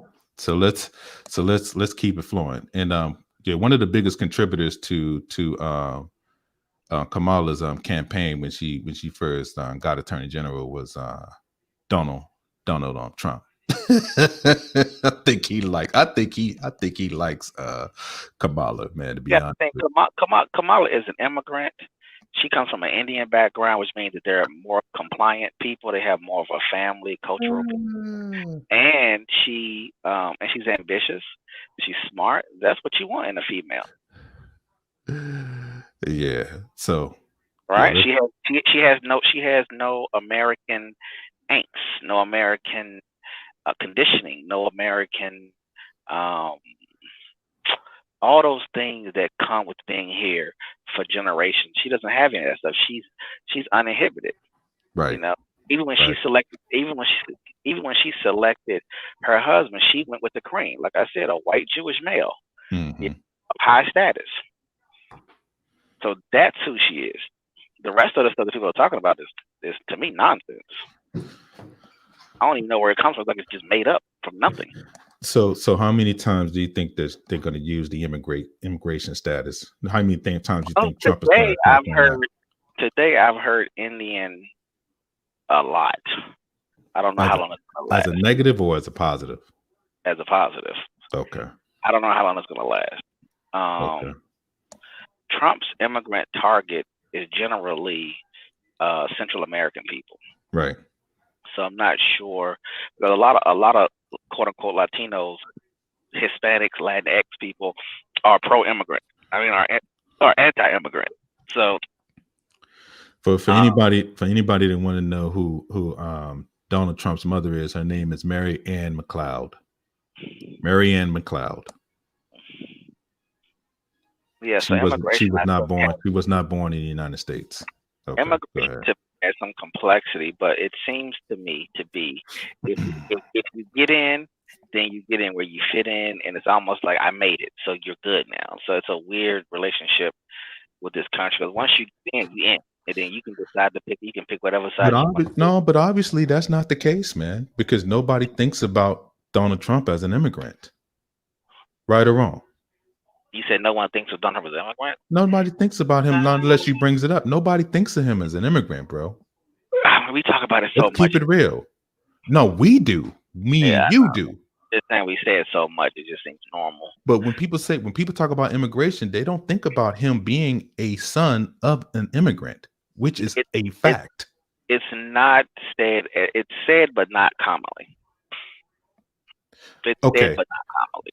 Okay, when people think about immigration, would they tie that his mother basically went through immigration process also? Let's just keep it real. Well, you're talking about trends. So no, I'm not trying to be funny. I'm not talking about trends. No. The current trend is Central American immigrants. That's all I'm trying to say. His mother did not even go to high school. I'm saying his mother did not come here as a young. She did not even come here as a young person. Right. She was a grown woman when she came to this country. At a time in history, you being a Russian immigrant, a Jewish immigrant, an Irish immigrant, an Italian immigrant, a Polish immigrant, a Korean immigrant, different times in our history. Right now, the highlight is Central American immigrants. That's all I'm saying. What is the name of the focus? What's the name of our program? Code Breakers. So we're trying to go underneath the surface, right? Because you look at Trump, you see Trump talk about immigration like he's just this blue blood American, basically been here since the 1700s, and none of that is true. That's how he acts. But no, I'm saying that is how people view him too. This is what I'm saying about misinformation, and nobody has lied about it. But here's the thing: hey, Trump, where your mother from? Literally. So you're saying that you want to do this and all this. So the same kind of policies, the same kind of things you look at people saying immigration, closing off immigration. Why do you look at it differently than when your mom came to this country and got married to your father? Right. As a grown person. Yes, I agree. Went through the nationalization process. Anyway, I'm off on that. I mean, I'm off on my soapbox. I want to move over to the next video. Oh no, those are facts. Shout out to the chat. What's up, 7 Project? What's up, the Sneak 2008? Kwame Harris. Let me check out some of the things that people have said. Masculinist. I'm voting for Trump. Bring out the Trumpettes. Do your thing, man. Do your thing. Just make an informed decision. That's all I'm saying. I'm not gonna denounce or Vote your interest. you know, yeah, vote for who you deem to be Your interest. your interest, man. That's it, man. Don't do what you gotta do. Don't get caught up in the politics. Word. Do what you gotta do, man. Mm-hmm. I might vote Trump out of spite. I won't forgive her for the brothers and sisters she put in a hole. I'm going to tell every person I can to vote against her on that party. Jack Little. She's a top cop. And best believe, as many people as you're telling to vote out of her out of spite, man, a lot of people are going to vote for her just for that reason. Yeah, she's a top cop. No, I won't forgive her for the brothers and sisters that she put in the hole. A lot of people are going to vote for her just because of that. Now think about that. Think about those moderates that are leaning left because they can't tolerate Donald Trump. That may go that route. Go ahead. Think locking up more people. Joe Biden's bill that he passed in '94, or her bills, or her actually locking up people and giving them time. I want to do a whole show on her numbers, man, in California. Maybe I would like to probably have BGS on that show because he's there on the ground and he saw as this thing transpired. But Kamala was a beast, man. Kamala, I mean, the apparatus of using the crime bill as a utility weapon. If I was training a soldier to use the M16, and we talking about warfare, as far as being a soldier that's trained in warfare, oh, she's highly proficient in a rifle. she's highly proficient. Yeah, but she's using the bill that Joe Biden put into place, right? But that's what I'm saying. That's what I'm saying. She if the bill is a weapon like an M16, and I'm training a soldier that can use the M16, she is the perfect soldier. Because she's coming to you as a Democrat, blue blood. But the facts is that she's just as red as anybody else, any other kind of bloodthirsty, law-abiding, gun-toting Republican. I mean, she might as well be from Alabama and Mississippi or something with some of the stuff that you saw her face. Hold on, we don't have to talk about it, man. That's why we run the tape. We don't have to talk about what we think she is. She's going to tell you. Oh no, you're gonna do the time. You're going to be accountable. And this is what's so funny, because I know there's going to be a lot of so-called, what people call in this space, conservatives that's gonna possibly they call themselves conservatives. It's not me name calling. This is what these people call themselves. That's gonna vote for Trump. And the accountability piece. You want to talk about somebody holding somebody accountable for crimes that they commit? For the so-called niggas in the hood trying to get off easy. Oh yeah, Kamala is your girl. She's gonna represent real good for you because she got no problem locking up black brothers. The way that y'all talk about problems with brothers in the hood, I think a lot of black people want us locked up. So that's what exactly. That's what I'm saying. Now, do you want your politician to be a blubbering idiot that is basically enforcing some of these policies, or do you want it to be basically a so-called black woman doing it? So it depends on what you deem and how you want to take it. So a lot of people rather have the rich Richie Rich doing it for themselves, old child sitting up there blubbering musings about what America should be, make America great again, that type of stuff. So it's very, very interesting, this dichotomy. Yeah, I figured people would get more pushback because of her Indian background, but it's still early. So you want to go into the next video? I got a good one. I got some good ones for her. Yep. Cue it up. Let me see. Cue this up. Yeah. Now this is going to be your girl. This is going to be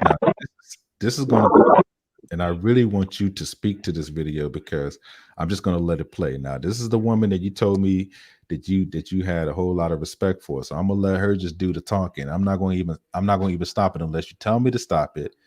But I'm going to surprise you with this video, and this is your people's. So let me just make sure I get at least the first commercial out the way, and then we can get this thing cranking. Yeah, so you're gonna like this one. Yeah, I'm gonna hit you. I've been hitting you with these videos so far, boy. I'm like a DJ with this thing, man. You know what I'm saying? I'm sitting up here cranking this thing like I'm in like I'm in Aqua. I'm doing the thing, man. Well, And Aqua. I'm banging them hits out, baby. I ain't gonna lie to you. It is disturbing calling her a black woman. It is a bit disturbing. It's supposed to be. That's the whole thing about forced classification. It wouldn't be forced if it wasn't disturbing. If it didn't hurt. If it didn't sting when you said it. That's the part. This chicken's from India and she black. How does that work? Damn. Anybody can be black. Who knew? All right, so are you? Do you have it queued up? Do you see it? Yeah, I'm back at my phone. Give me a second. All right. All right, I am adding to the stream. All right. Oh yeah. Oh yeah. Oh yeah. You're gonna learn today. That's the overhead on there. You're gonna learn today. I'm gonna let her do the talking now. This is ADOS black woman talking here. Nate Smith mentor. This is this an ADOS woman that we're looking at? This is ADOS, right? Ain't this ADOS? All day, every day, right? I don't believe in ADOS, but yeah, she's black American. Yeah. Okay, then black American. That's what we're talking about. Also, you gave up on ADOS. I'm sorry, man. You was one of the bigger components of ADOS. Now you didn't gave up on the sister. Come on, man. 2 years ago. All right. Anyway, let's get this video cranking whole time. As you predicted, as his running mate, which leads me to when you. Yeah, that just happened. You predicted it. Yes, you did. You get credit. You get credit, Dr. Noble. You get credit. Yes. I mean, yes. This is being recorded, right? Yes, it is. We have it. You said it. You said it. You said it was going to happen, and it's now happened. And I wonder how rhythmically can we help this ticket? Should we search? If we search Kamala Harris and Joe Biden and make that, would that help? Yes, because let me tell you what. The one thing you can be guaranteed is already happening is a flood of disinformation and misinformation is going to be moving and is already. I'm on different national task forces around disinformation in the political realm, COVID-19, around a variety of, and Black people are a major target for disinformation. So you can be guaranteed there's going to be a lot of information flowing about Biden and Kamala and their that they are anti-Black, that all of the kind of mass incarceration positions, law enforcement, linking Kamala in every way to every kind of anti-Black Lives Matter message that you can imagine, that's going to be flooding the internet. And people need to be smart and understand like how racism gets weaponized, to scare, first of all, non-Black people. All right. So there'll be scary messages about Black women. First of all, I think her laugh is really charming because I have a crazy laugh too. So I'm not even mad, but all of them making fun of her, all of the ways, it's all coming. And we need to be smart and realize that a lot is at stake with 4 more years of the current administration. And just, I don't know, just don't be ridiculous. Let's, of course, these candidates, electoral politics unto itself is not going to be the full answer to our problems. There is no question about that. But, it doesn't mean that we just don't have to give a damn. I mean, we can still do something, do the best we can. That's yes, right. We can. don't see this election as being about choosing a candidate who will be able to lead us in the right direction. It will be about choosing a candidate who can be most effectively pressured into allowing more space for the evolving anti-racist movement. Biden is very problematic in many ways. He is not only in terms of his past and the role that he played in pushing toward mass incarceration, but he has indicated that he is opposed to disbanding the police. And this is definitely what we need. We need to reconceptualize the very notion of public safety. But, I say but, Biden is far more likely to take mass demands seriously, far more likely than the current occupant of the White House. Angela Davis, the Angela Davis, who sacrificed more than anybody who's listening right now, except for those ancestors that aren't here anymore. Her freedom, fought for it during the civil rights movement, almost lost it because of her stance as a Black Panther. She's a smart woman. Mm-hmm. All right. And this is going to take maturity and strategy and intellect. And we got to not be in our emotions about this. This is really a vote for the future of Black people. And we have a very short window. I said this on the after George Floyd and after, the several uprisings that happened throughout this country, that we had a short window. The window is closing quickly. Mm-hmm. November is around the corner. The current president of these United States, shenanigans with the post office, shenanigans with our freedoms, sending in National Guard. Domity, we're going to talk about Chicago in a second as well. This is not the time to be in your feelings about her white husband, her time as a prosecutor. And since we're talking about this, and let me just have a mature conversation with you right now. Everybody who's mad at her being a prosecutor, sending Black people to jail, answer me this. How many of them were innocent? How many were innocent? Now, if you come back with a litany of innocent people sent to jail under Kamala Harris, we can have a conversation. That truancy law that she passed was about Black children getting educated. Mm-hmm. If you come back with a litany of parents who were sent to jail under this woman, when her concern was to make sure Black children got educated, let's have that honest conversation as adults, as mature adults. If you're mad about her being a prosecutor, are you mad about what's happening right now in Chicago? If you're in Chicago right now and things are happening in your neighborhood and you don't have any safety and you don't feel good about things that are going on, but you at the same time don't want to be a snitch, at the same time, you kind of have to put coverage over people who are acting out.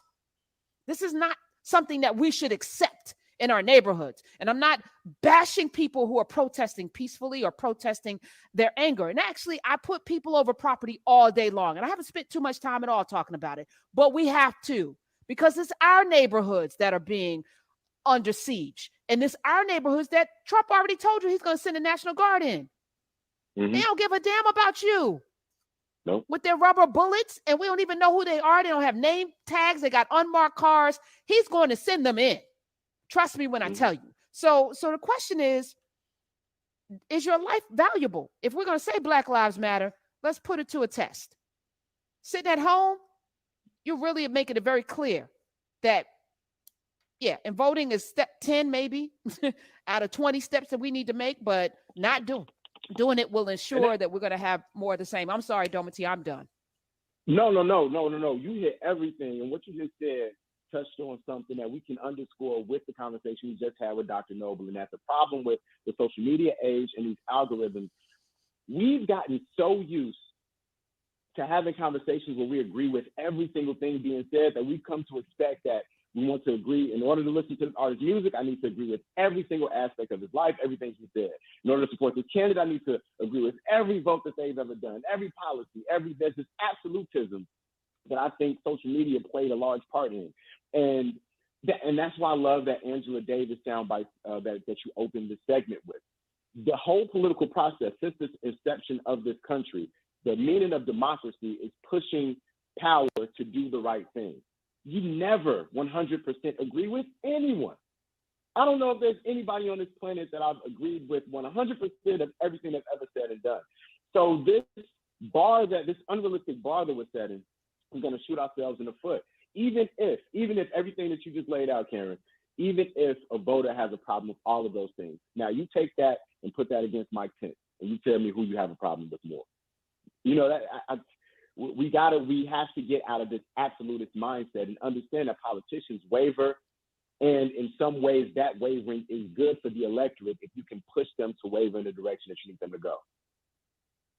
I can give you this $50,000, or I can actually show you how to make this every single day. You may know me from the group Pretty. Have something, have an ask. There's the big complaint. Well, Obama didn't do anything. What did you ask him for? Too many of us were just happy to have a black president, that there was no agenda. And he's a politician. He's not a civil rights activist. He's not a social justice activist. Even as a community organizer, he was a politician because he always had his sights set on the White House. So let's be very clear. Kamala Harris is a politician. Joe Biden is a politician. And as Domity is pointing out, that very nature of being a politician says that they can be bought, they can be cajoled, they can be moved. They are not in this for the social justice. That's not who they are. You're not electing that person. You're electing a compromiser. That's what a good politician, which is why Trump's not a good politician, by the way. A good politician weighs all options and makes deals. We have the Affordable Care Act without the public option because that was a compromise, right? Because that's what politicians do to get things done.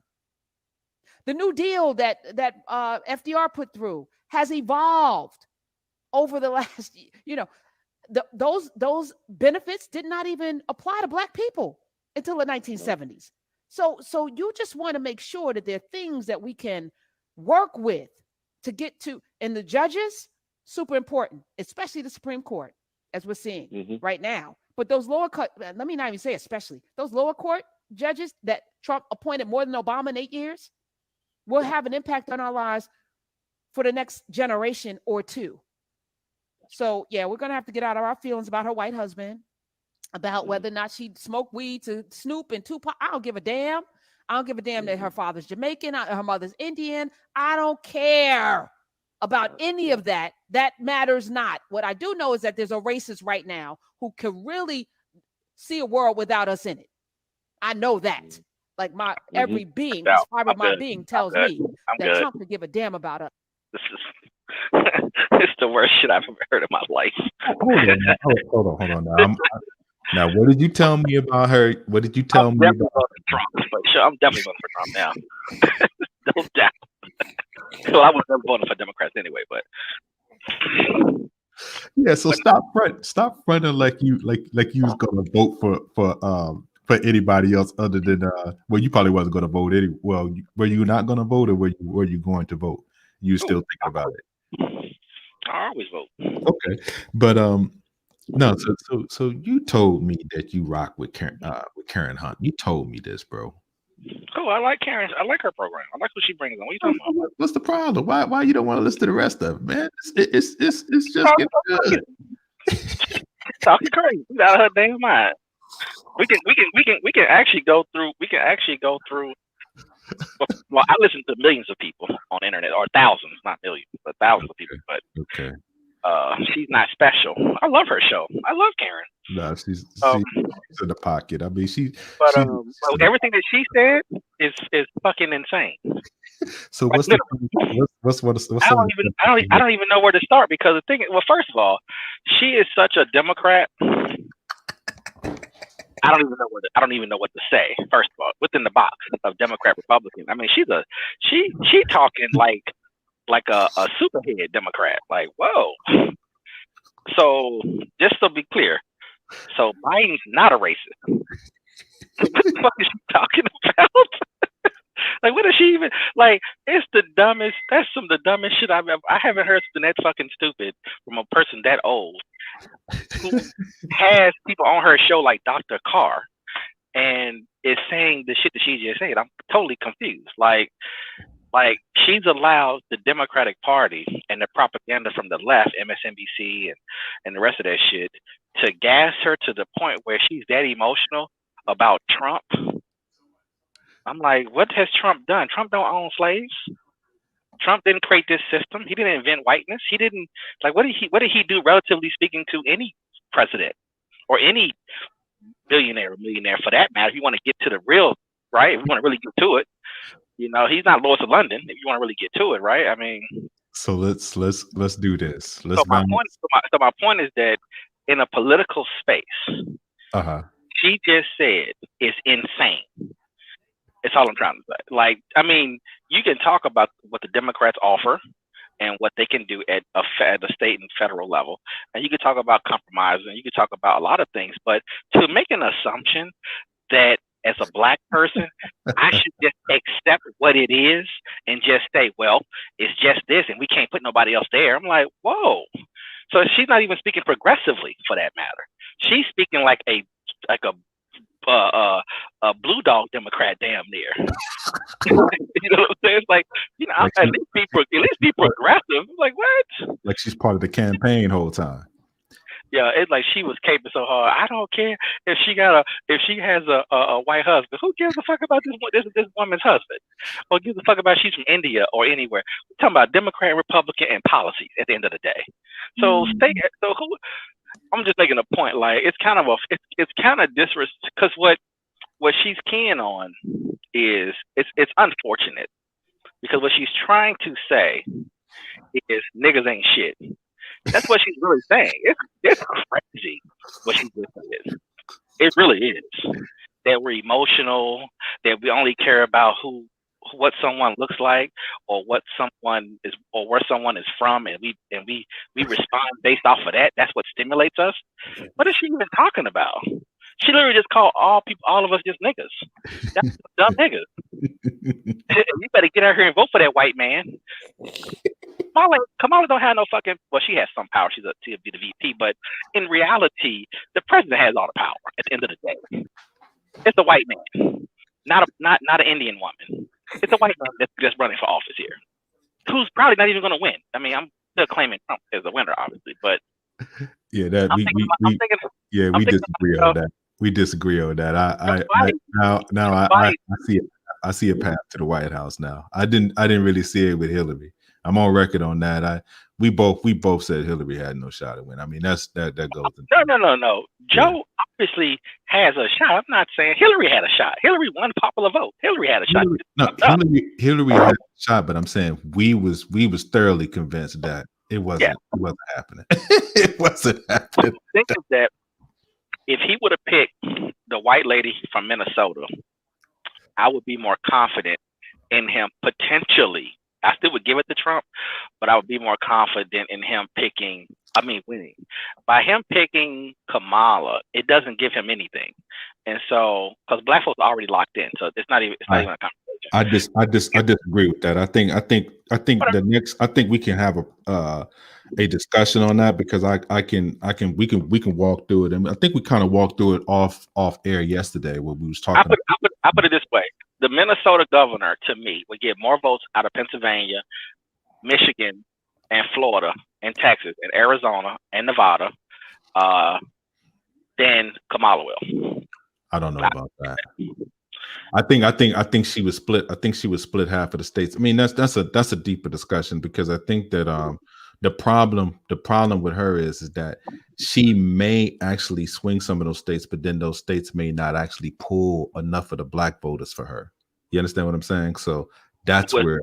As the Minnesota governor, well, I would say that if he would have picked black with the Minnesota governor is what I'm saying.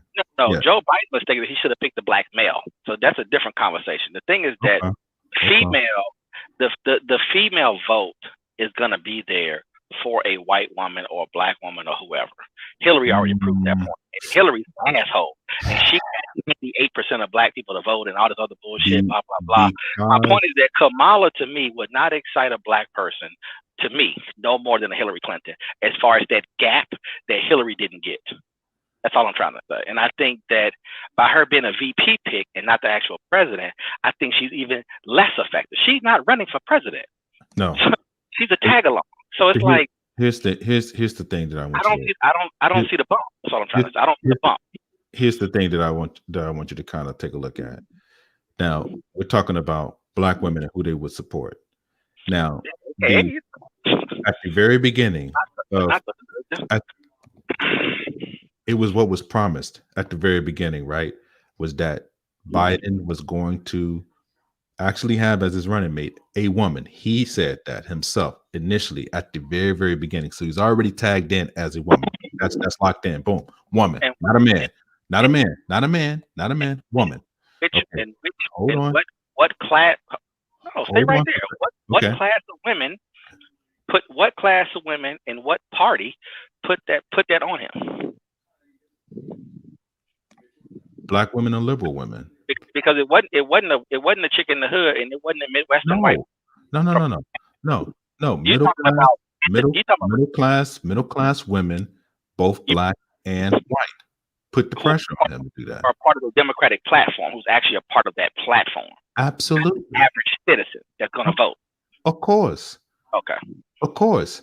But what I'm saying is, it's not going to translate like you think it is. Okay. So that's where we diverge right there, my friend. I think we see it. I think we see it differently because I think the pressure is going to come from her law and order candidacy.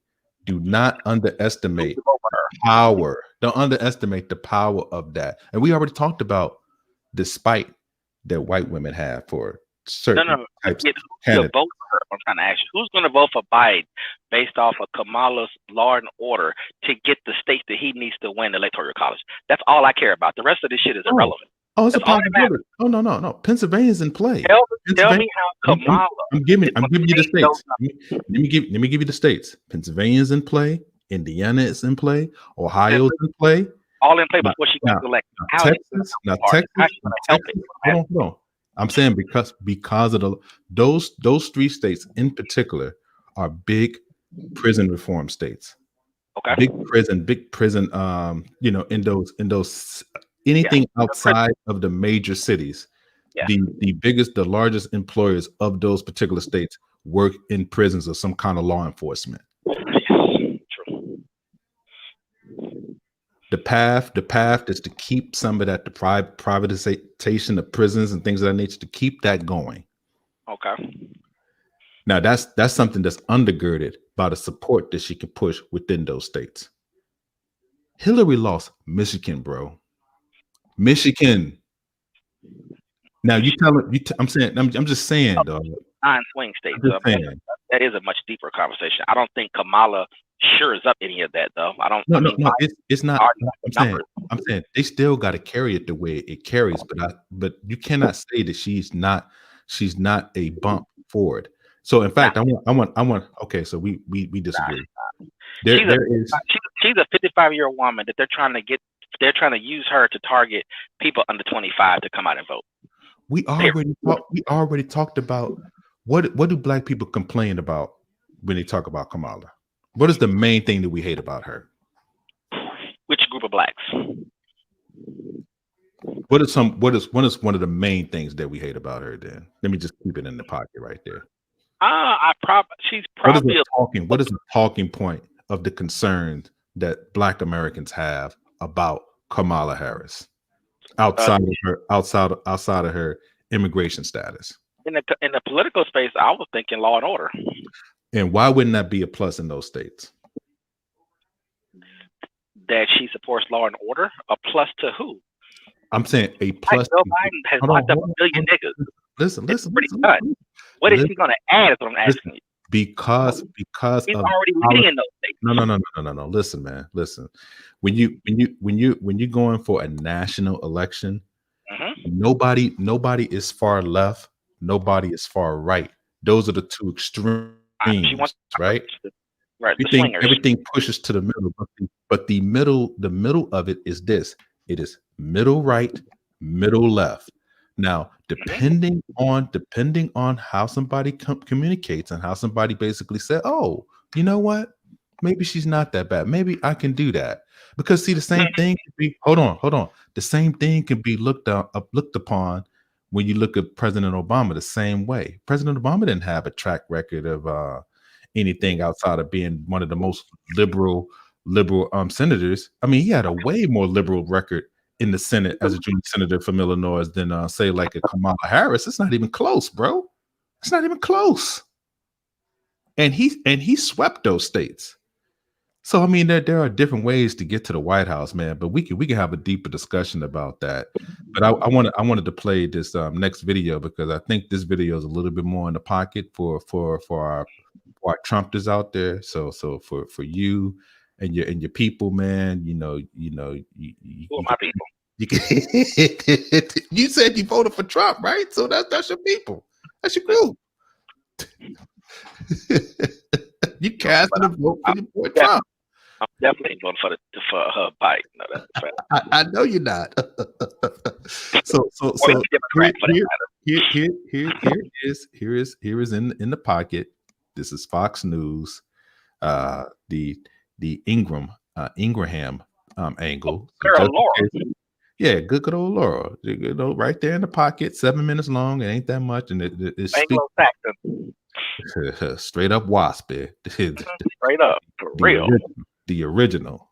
No filter, no chaser. This is the real deal, Holyfield. Do I need to add it to the stream? Yeah, you can add it to the stream, man. Let me know what it's at. Give me 1 second. This thing cranking. Give me 1 second. I'm about to swing back over there. I would just say this real quick about the law and order part with Kamala. Is that I think if Biden was a different candidate, it makes sense to me that he would need to shore up those people and make them feel confident as far as the swing voters who are looking for someone who's not as left. Even though the right is going to try to paint her as left, I don't know how they're going to do it yet. But it will make some of those swing voters, I think, confident. My fear, though, is that can she excite the base enough that's much further left than things used to be, 10 years ago or 8 years ago or even further back? That's all I'm trying to say. I don't know where she fits as far as what he needs to get those extra people to come out and to get those young voters to come out. Does she fit that? I'm not totally. It feels like a bit of a safe pick. I'm not totally sure. Oh no, it's not. It's definitely not a safe pick. The safe She might pivot. The safe pick would have been Gloucester. How you say her name? How you say her last? How you say the lady's last name from Minnesota? Klobuchar. Yeah, Amy. So that's the safe pick. To me, that's the safe pick. Because you can clear our bases, but you don't have any guarantees when it comes down to backlash of the black vote, which means that other states that may have been in play can be up in the air at that point. He can win some southern states. Anyway, let me just swing from that. Laura Ingraham, let me just give a little background about her. Quick fact on her that people don't really know about her is that she was one of the youngest speechwriters in the history of the presidencies in the United States. She was a speechwriter for Ronald Reagan in the 80s, bro. Can you believe that? In the 80s. So she wasn't even 30 years old doing speech writing for good old Reagan, an original Reagan-crat. So just keep that in mind listening to very talented. Good old Laura. So Laura's smart. She intelligent. No doubt about that. But I'm gonna show you that I have a very balanced and nuanced view. So we're gonna argue this thing from both sides. So we got the Ingraham angle, and she's going to go ahead and share her views about Kamala Harris. Here's some red meat for you guys from the conservative side of the branch. Joe Biden's announcement of Kamala Harris as VP, well, it contained a telling tidbit. This is what he said in the written statement. I've decided that Kamala Harris is the best person to help me take this fight to Donald Trump and Mike Pence, and then to lead this nation starting in January 2021. Wait, to lead this nation? Wait, wasn't that you supposed to be on the top of the ticket doing all that leading for us, Joe? That whole presidency thing? Come on, man. Even Joe's with it enough to understand that he's not really going to be running the show if he wins in November. It has to be demonstrated that whomever I pick is two things. One, is capable of immediately being president, because I'm an old guy, okay? No, but I'm serious. Well, now that we know who will really be taking the reins in a Biden administration, let's take a look at what she'll do if they're elected. Today, the New York Times went the absurd route of touting the senator as a, quote, moderate. Of course, the opposite is the case. For starters, her position on illegal border crossings. I believe if someone crosses over the border, it's illegally, it is illegal, and you would decriminalize it. I would not make it a crime punishable by jail. Of course not. Come on in, bienvenidos. And what about taxpayer-funded health care for all those new undocumented Democrats? Raise your hand if your government plan would provide coverage for undocumented immigrants. Let me start. Don't you love the hand raise questions? I love those. What about abortion? I'm going to put in place and require that states that have a history of passing legislation that is designed to prevent or limit a woman's access to reproductive health care, that those laws have to come before my Department of Justice for a review. That's called pre-clearance. That means partial birth abortion, greenlit under President Harris. And she loves socialized medicine. Do you think eliminating private insurance would be a socialist idea? No. Okay. So I strongly believe that we need to have Medicare for all. Do you think that's socialist or not, Medicare for all? No. It's about providing health care to all people. Yeah, it's worked out well for California, everything they're trying out there. And did I mention that Kamala also wants to take your guns away? Upon being elected, I will give the United States Congress 100 days to get their act together and have the courage to pass reasonable gun safety laws. And if they fail to do it, then I will take executive action. Yeah, reasonable gun safety, a little commaology needed there. Here come the guns. The Times also, by the way, called her pragmatic. We say that's fraudulent. Tulsi Gabbard exposed Kamala as a phony on criminal justice. Now, Senator Harris says she's proud of her record as a prosecutor and that she'll be a prosecutor president. She put over 1,500 people in jail for marijuana violations and then laughed about it when she was asked if she ever smoked marijuana. And I am proud of making a decision to not just give fancy speeches or be in a legislative body and give speeches on the floor. The people who suffered under your reign as prosecutor, you owe them an apology. Tulsi Gabbard just took her apart. Do you remember that debate? Now, furthermore, Senator Harris basically accused Joe Biden of being a racist on national TV. It was hurtful to hear you talk about the reputations of two United States senators who built their reputations and career on the segregation of race. You also worked with them to oppose busing. And, you know, there was a little girl in California who was part of the second class to integrate her public school. And she was bused to school every day. And that little girl was me. That was the it moment. Well, after that, she very publicly suggested that Biden was guilty of sexually assaulting Tara Reade. Somebody who has a relationship with Vice President Biden, what message would you give to the women who feel like their space has been invaded in the past by the Vice President? I believe them, and I respect them being able to tell their story and having the courage to do it. Do you believe that the Vice President should enter this race? He's going to have to make that decision for himself. Marinate in all of that for a moment, okay? Essentially racist, at least in promoting all these past senators like Robert Byrd, friendship, so forth. And implicitly, at the very least implicit, she was saying he was guilty of sexual assault, but now all of a sudden she's willing to work with him? A segregationist and a sex criminal? Well, it's a good question. Maybe somebody in the lamestream media will have the courage to ask about this. But given all these issues, I've no doubt that the Biden campaign looked far and wide for a better option than Harris, but I guess there wasn't.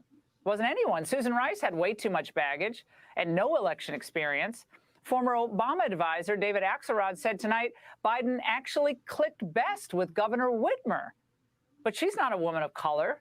and runs Michigan like a tin pot dictatorship. And the other candidates were political small fries without any type of experience or name recognition that you'd want in a VP. Of course, Biden's big mistake, of course, was narrowing his options by limiting his choice on the basis of skin color. And on planet Earth, that used to be called bias or even racism.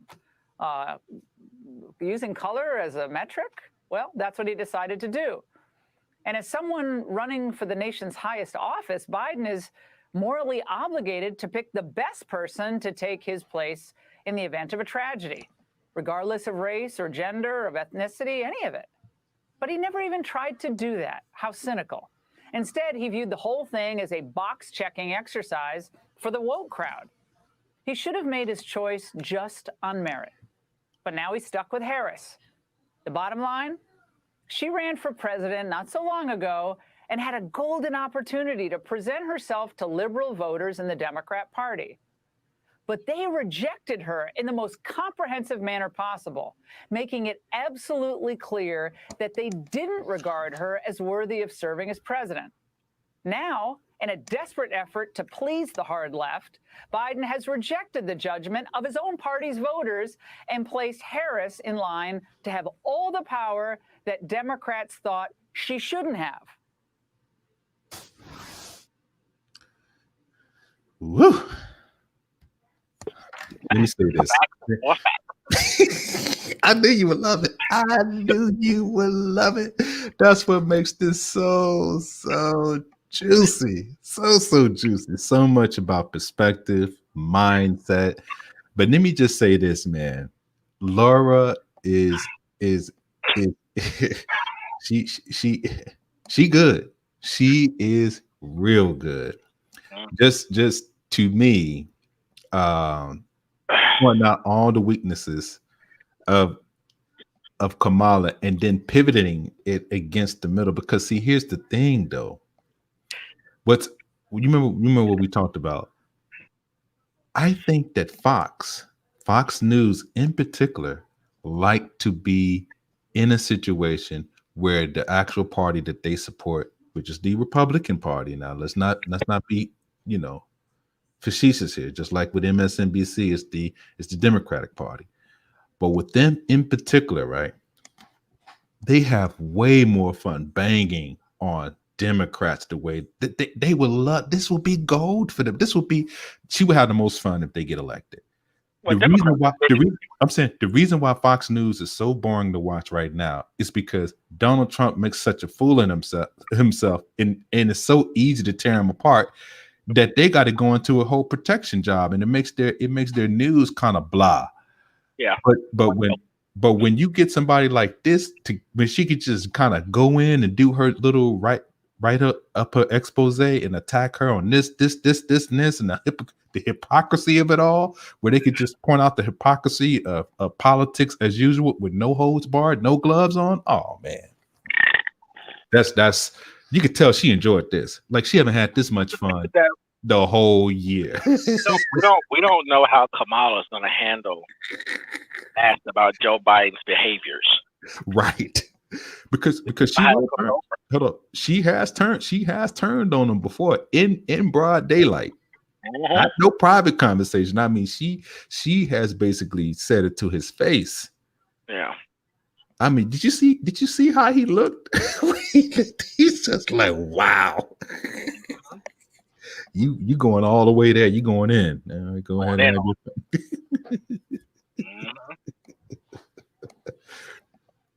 yeah, that's what I'm saying. When somebody sees themselves basically as it's almost like having Starscream and Megatron on a campaign trail.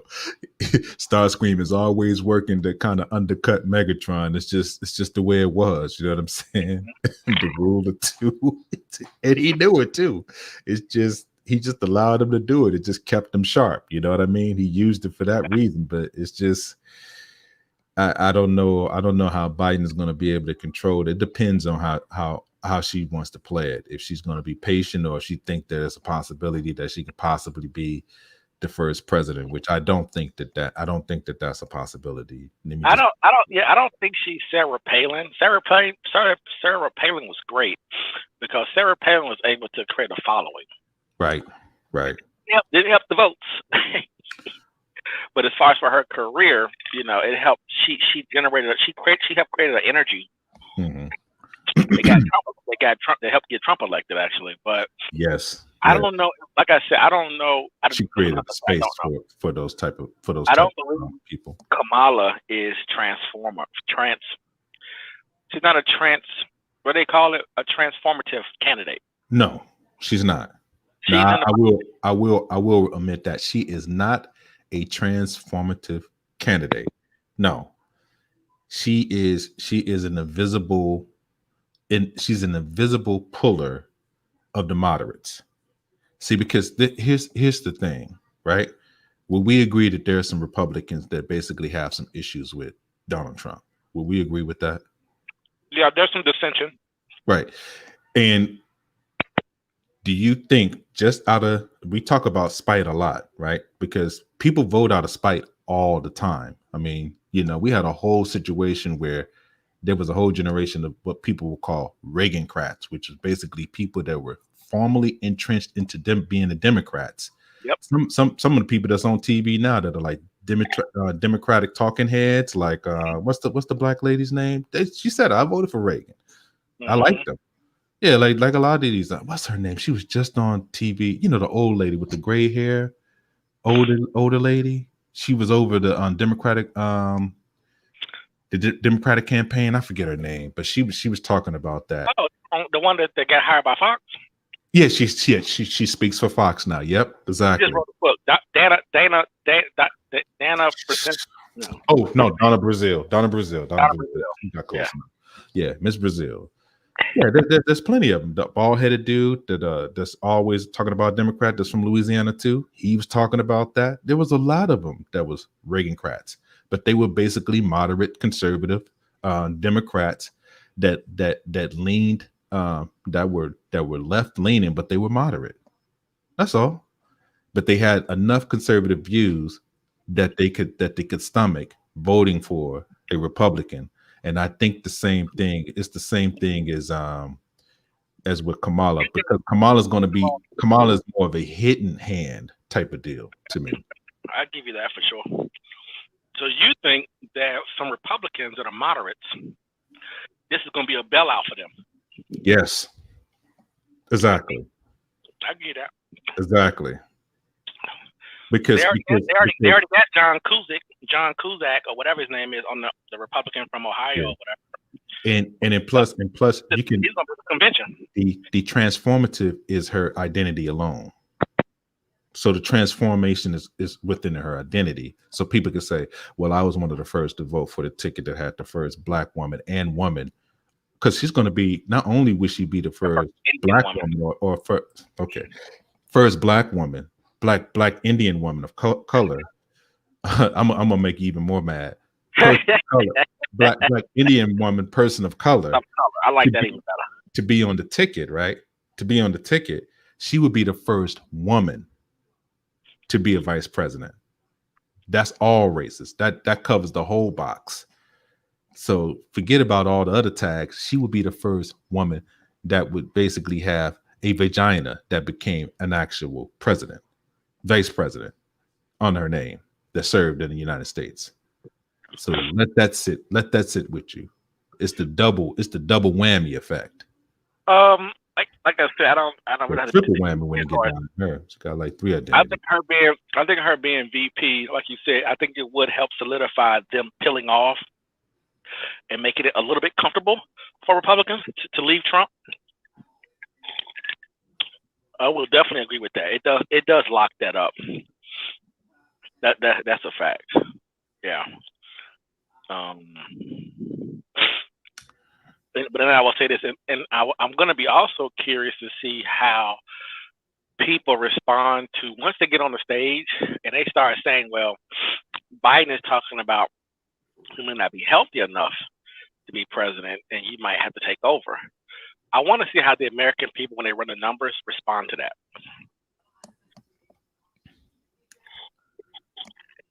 So are you ready for a London view of the selection? Sure. Since we're doing a whole gamut, right? Now this is going to be the last video, but I wanted to show this one because it's always very interesting to see what the good old mother country, because believe it or not, folks, That's our mother country. Yep. America has a mother country. Like mom. So hint Yvette Carnell. I wonder if she feels that. Well, let me not do that. That's wrong. Mr. Fuller, I apologize. That's not right. That's not right. I'm not gonna do that. It's not even about her. Anyway. I was gonna be petty. But I'm not going to do that. This is about learning and being informed. So I'm gonna stay in the pocket. Mm-hmm. Stay in the pocket. Yeah, the first woman of color. But I was a DJ today. I like that one. That's a good one. Yeah, that's what they're saying. A lot of them are saying that. And they bounce, they go back and forth with it. But yeah, a lot of them are that's what they're saying. A lot of people are saying that. So that's in the pocket too. Probably more accurate. That's in the pocket.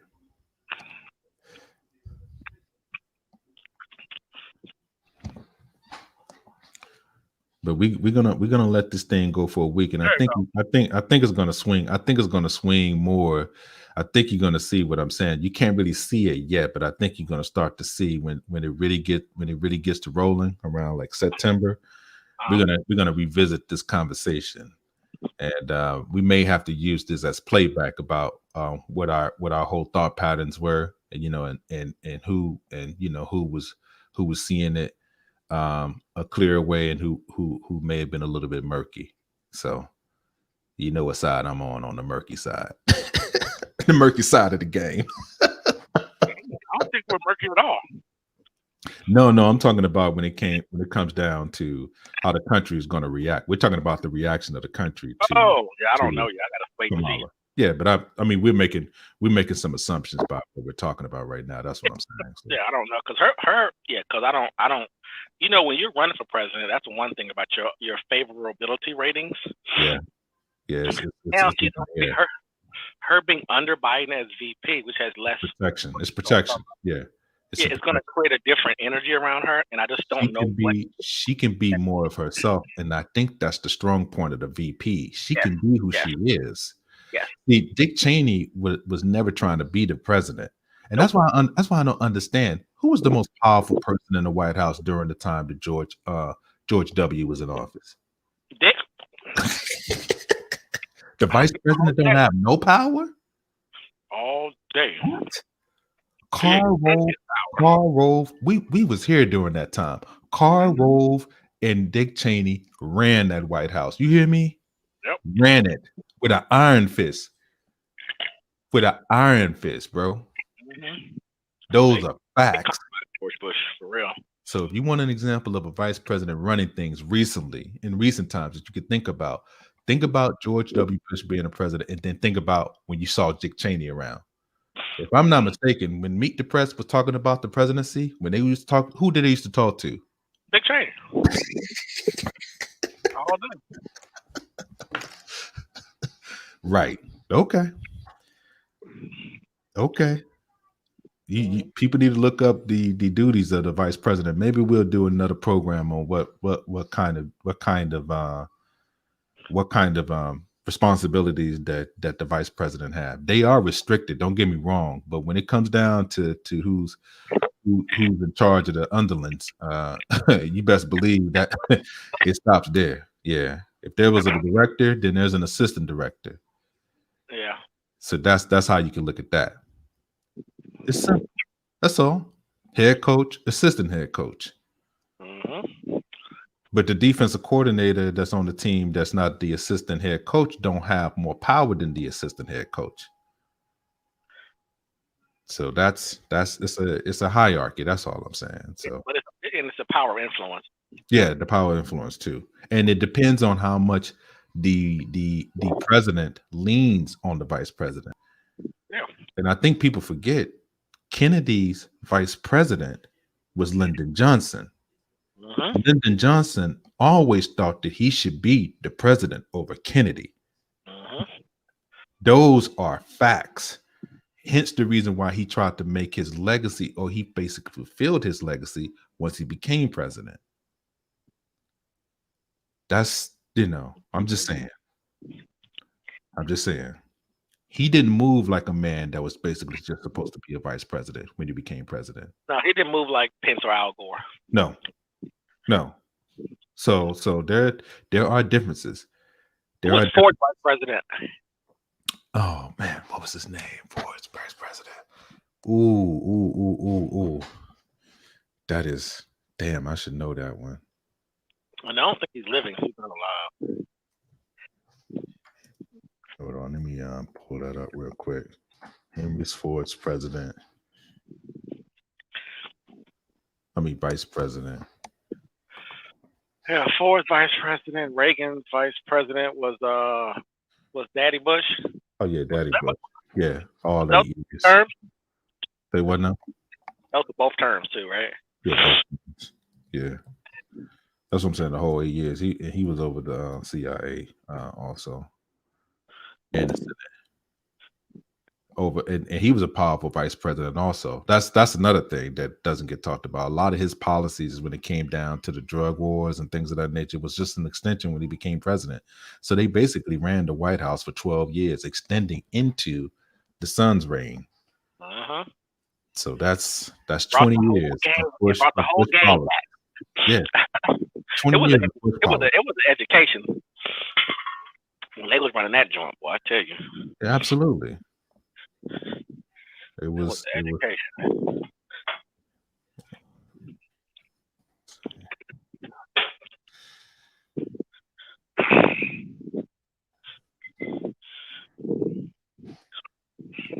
See.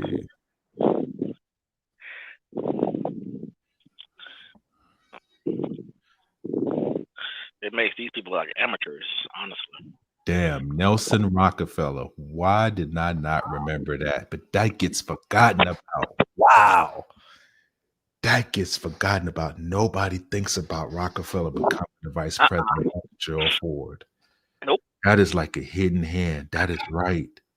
Nelson Rockefeller. Ooh, that's a good question for trivia. Who was the vice president of actual Gerald Ford? It was fucking Nelson Rockefeller, part of the Rockefeller legacy. Ain't that something? People don't understand. That's what I'm saying. Like, this is not coincidence, people. This is just stuff that's woven. This is not even ancient history. This is not way back in the day. Oh, no. This is during our parents' grown-up years. Like, come on, man. I've been waiting to vote for that. I've been waiting to vote for that average Midwest. Damn, I forgot all about You know that. that, right? Well, no, Jimmy Carter was one of the first ones where there was like a very slim legacy of him being a president.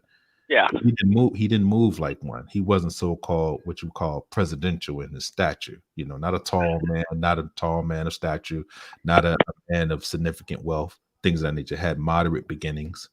To us, he was middle class, but to them, he had very moderate beginnings. Jimmy Carter is that guy, the closest one. He's a peanut farmer. He's the closest one to being that kind of down home, this and that other. So, and look at what people prefer. Absolutely, power. Like all that power and legacy. Power and legacy. We voted for a fucking reality TV billionaire. Like, Rockefeller. Hilarious. So his VP was a Rockefeller. Trump before Trump. Literally. Rockefeller Republicans. Oh, I remember all of that. Wow, that's crazy. That's true. That shit get buried. They buried that for some reason. I don't know why. They did because it's part of the Nixon's legacy too. That whole this is the Lincoln thing that gets kind of rubbed into that whole deal about being attached to Gerald Ford, their crew. What I mean? Because they're going to try to destroy Trump's legacy. Yeah. Everything in their power to try to make it not exist. Right. Right. as much as possible. Right. I needed him to get his face on Mount Rushmore, but he can't get that done. So Who's face on rough? Who are you talking about?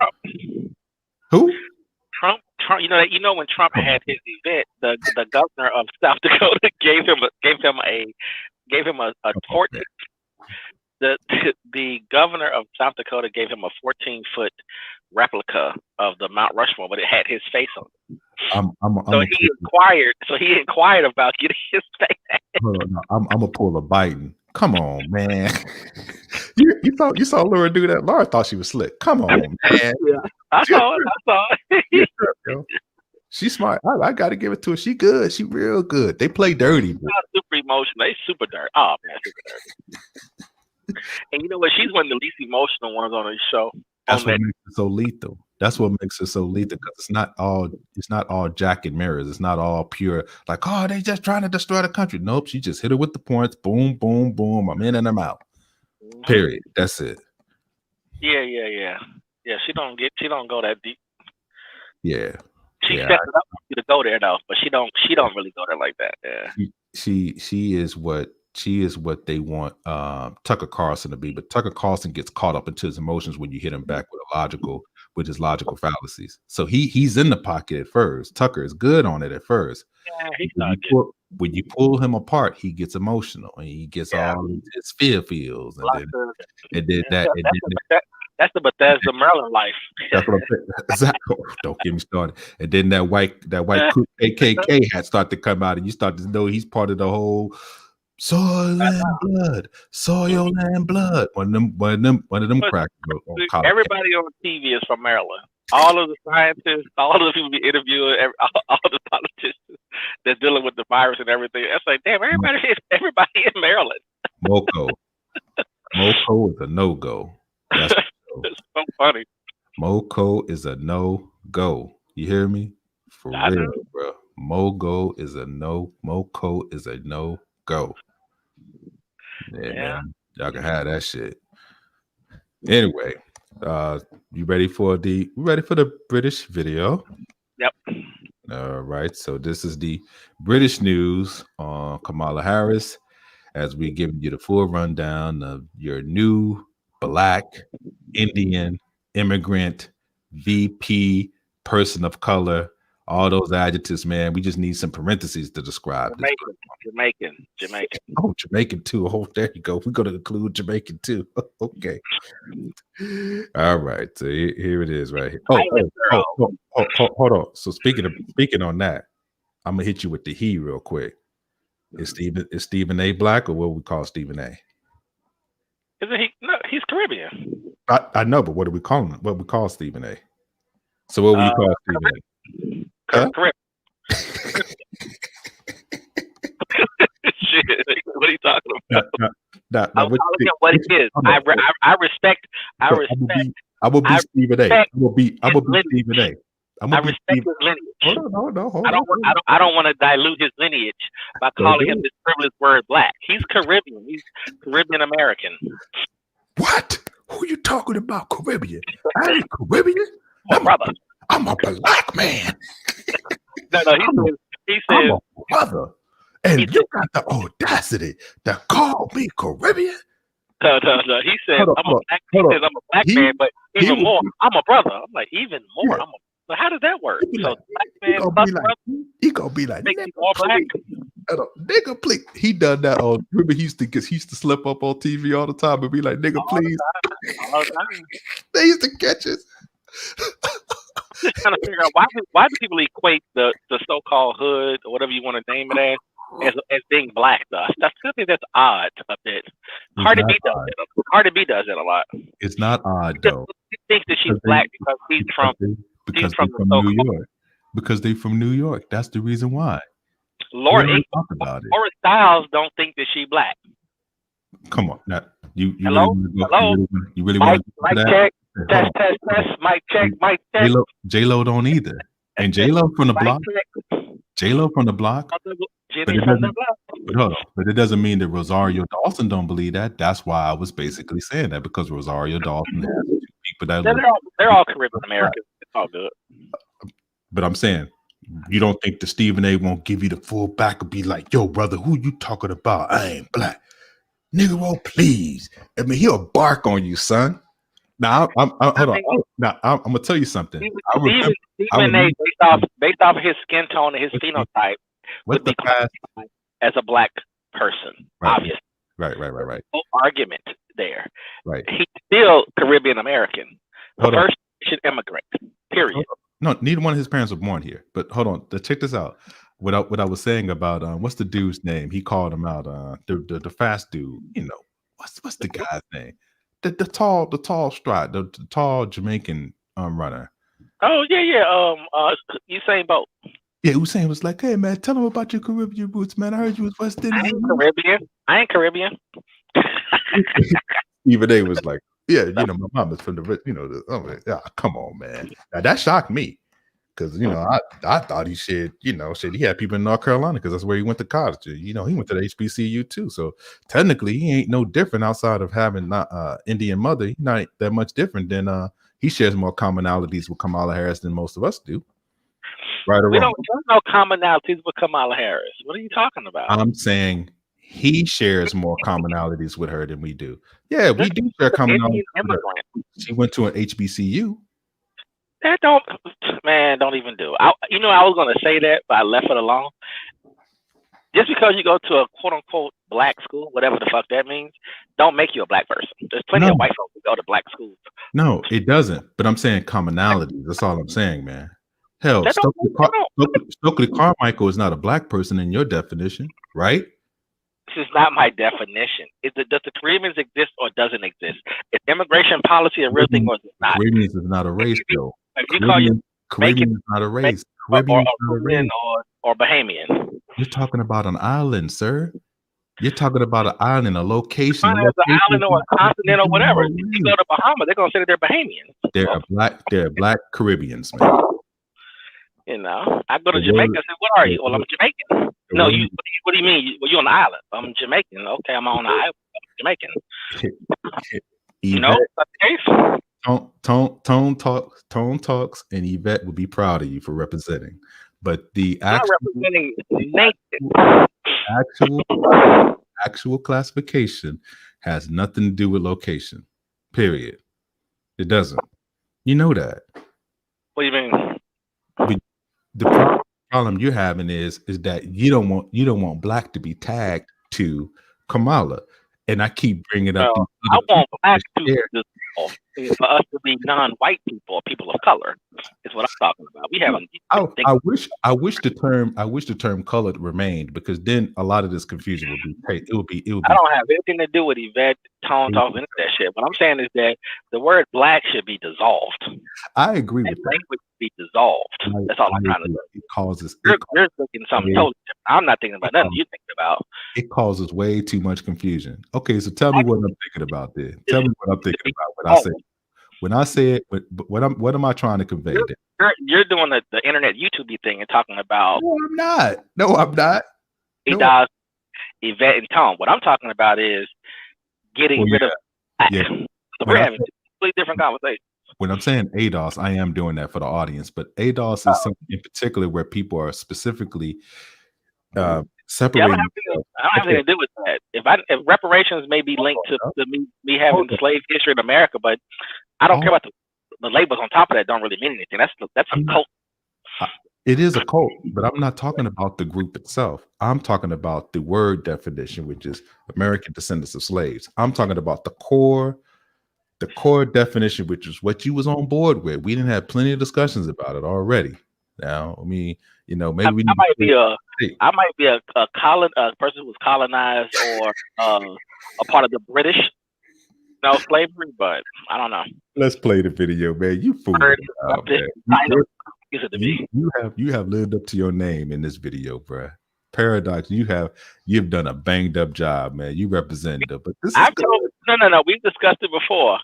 When Yvette and Tone Talk them came out with to reignite reparations, I'm 100% all the way in because we're focused on getting attempting to get something from the American government. Hard stop. That's it.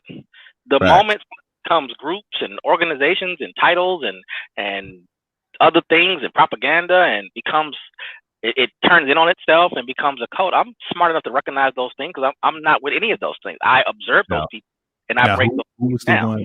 Who was the one basically? That took 6 months, Well, though. It took 6 months. That was 2 years ago. Yeah, I'm saying about the discussions that we used to have. We used to stop in the middle of the hall. Who was the one basically telling you that, hey man, this is what I'm just saying. I'm just I don't and naturally, once I started to see, like, hold up, are you being anti-immigrant, anti-black immigrant? You're going against, you're creating dissension between Africans and Caribbeans, and what are you doing? Does he make any sense? You need to focus on the people who got all the money and the power, who are not those people.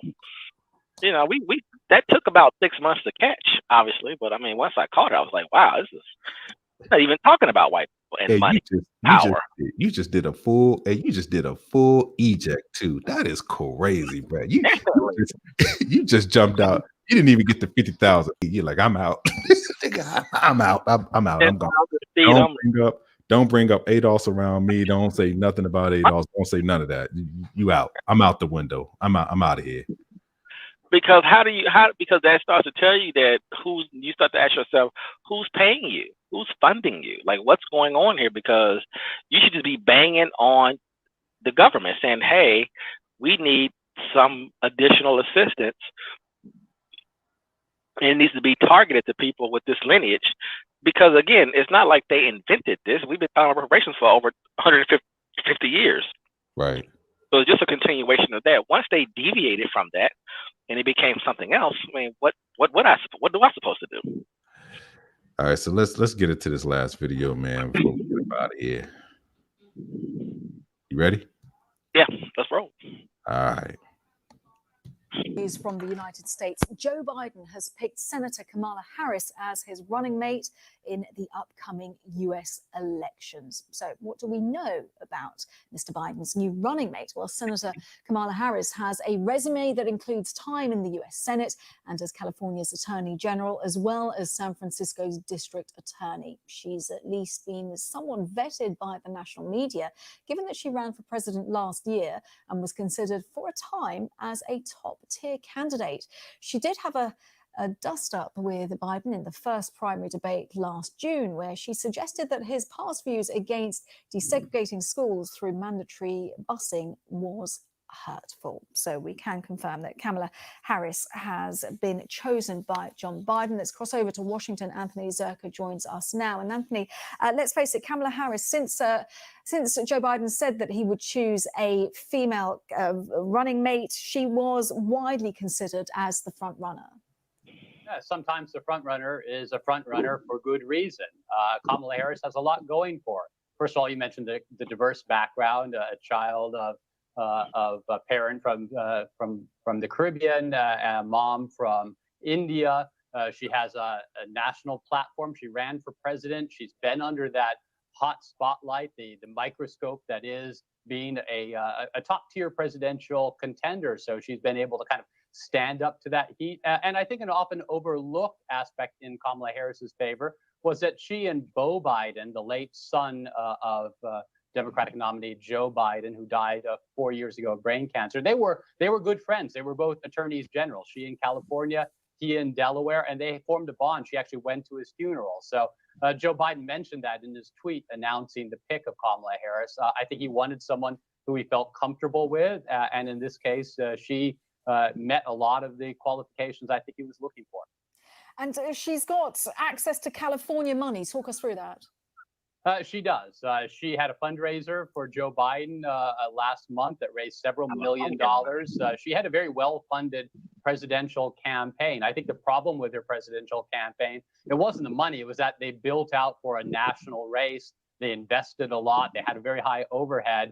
And then after a brief search, after that first debate, she kind of got lost in the middle. Joe Biden was locking down the centrist vote in the Democratic Party. People like Bernie Sanders and Elizabeth Warren were getting the progressives, and she had no place to go, and so she couldn't keep up the momentum that she had early on. But access to California money is very important. Access to any kind of money, of course, is very important in American politics. So she opens that door for Joe Biden as well. We said that this was history being made, Anthony, but it has been, hasn't it? Yes. I mean, there have been women on presidential tickets before. Obviously, Hillary Clinton was the Democratic nominee 4 years ago. Sarah Palin was a Republican running mate in 2008. And Geraldine Ferraro was a Democratic running mate in 1984. But this was the first time that a woman of color has been on a ticket, has been a running mate. Kamala Harris, of course, is part Indian and part Jamaican. So she has a very diverse background, which kind of fits with the diversity of the Democratic Party. I think that was something that Joe Biden was looking for. I mean, he's a 77-year-old white man. He wanted to have a ticket that was balanced as far as age and as far as ethnicity as well. So I think she ticks a lot of those boxes for him. And she's telegenic. She's young. She's been through the national spotlight.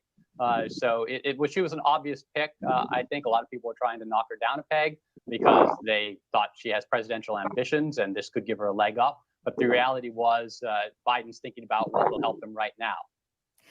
He certainly is. And when it comes to the reaction to this, just talk us through how people are reacting to this, because a lot of positivity when it comes to social media to the decision. You know, the Democratic Party and Democratic activist groups had been preparing for this moment for weeks, if not months. They know that the rollout of a presidential running mate is an important part of a campaign. That it has to go smooth, that there has to be signs that everyone's on board with the pick, because clearly, if that's not the case, it could be a stumble. It could be bad press for the presidential nominee. So, I think that she has a lot of support. She is a moderate, but she it seems to be somewhat appealing to the progressives as well. Coming from California, it's a very Democratic state. I think that's important. At least so far, it seems like the Democratic Party as a whole is happy with it.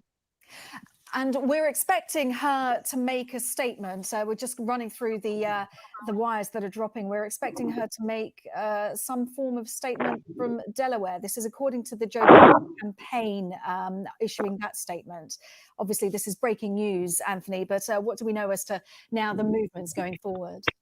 Well, the last I saw that there was an event planned tomorrow with both Joe Biden and Kamala Harris in Delaware. They apparently had been booking in a hotel, the Hotel DuPont in Wilmington, which has a lot of symbolic importance to Joe Biden, because that was where in 1971, Joe Biden announced that he was going to run for the U.S. Senate as a 29-year-old. And he positioned himself to become one of the youngest members of the U.S. Senate. So it was an upset win for him, the start of a very long political career. So for it to come full circle, and here he is, the Democratic nominee, decades later, unveiling his pick. I think that it was a natural choice for a venue for this. We'll see if it all works out. These are tentative reports, of course, but they will want to have some sort of a major event to introduce Kamala Harris and show her alongside Joe Biden. Yeah, I bet they will do. What a resume. Her background, she has, just phenomenal, her record when it comes to what she's achieved so far. I was at her kickoff of her presidential campaign, which was held in Oakland in January of 2019. And she drew about 20,000 people there as she gave her speech announcing that she was going to run for president. And it definitely felt like there was a lot of enthusiasm, a lot of support for her, at least in her home state of California.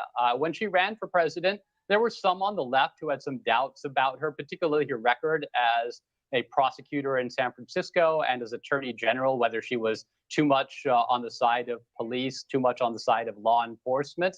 But the way she's handled the Black Lives Matter protests in the past few months, I think put a lot of those doubts at ease. She's been a very outspoken in favor of reforming the police. And sometimes it takes someone who knows law enforcement, who knows the police, who knows how to relate to them, to be able to push towards reforms. And so I think you may see some of that from Kamala Harris on the campaign trail in the months ahead. She can say, I was a prosecutor, I was on the law enforcement side, but now is the time when we have to make changes. This is why.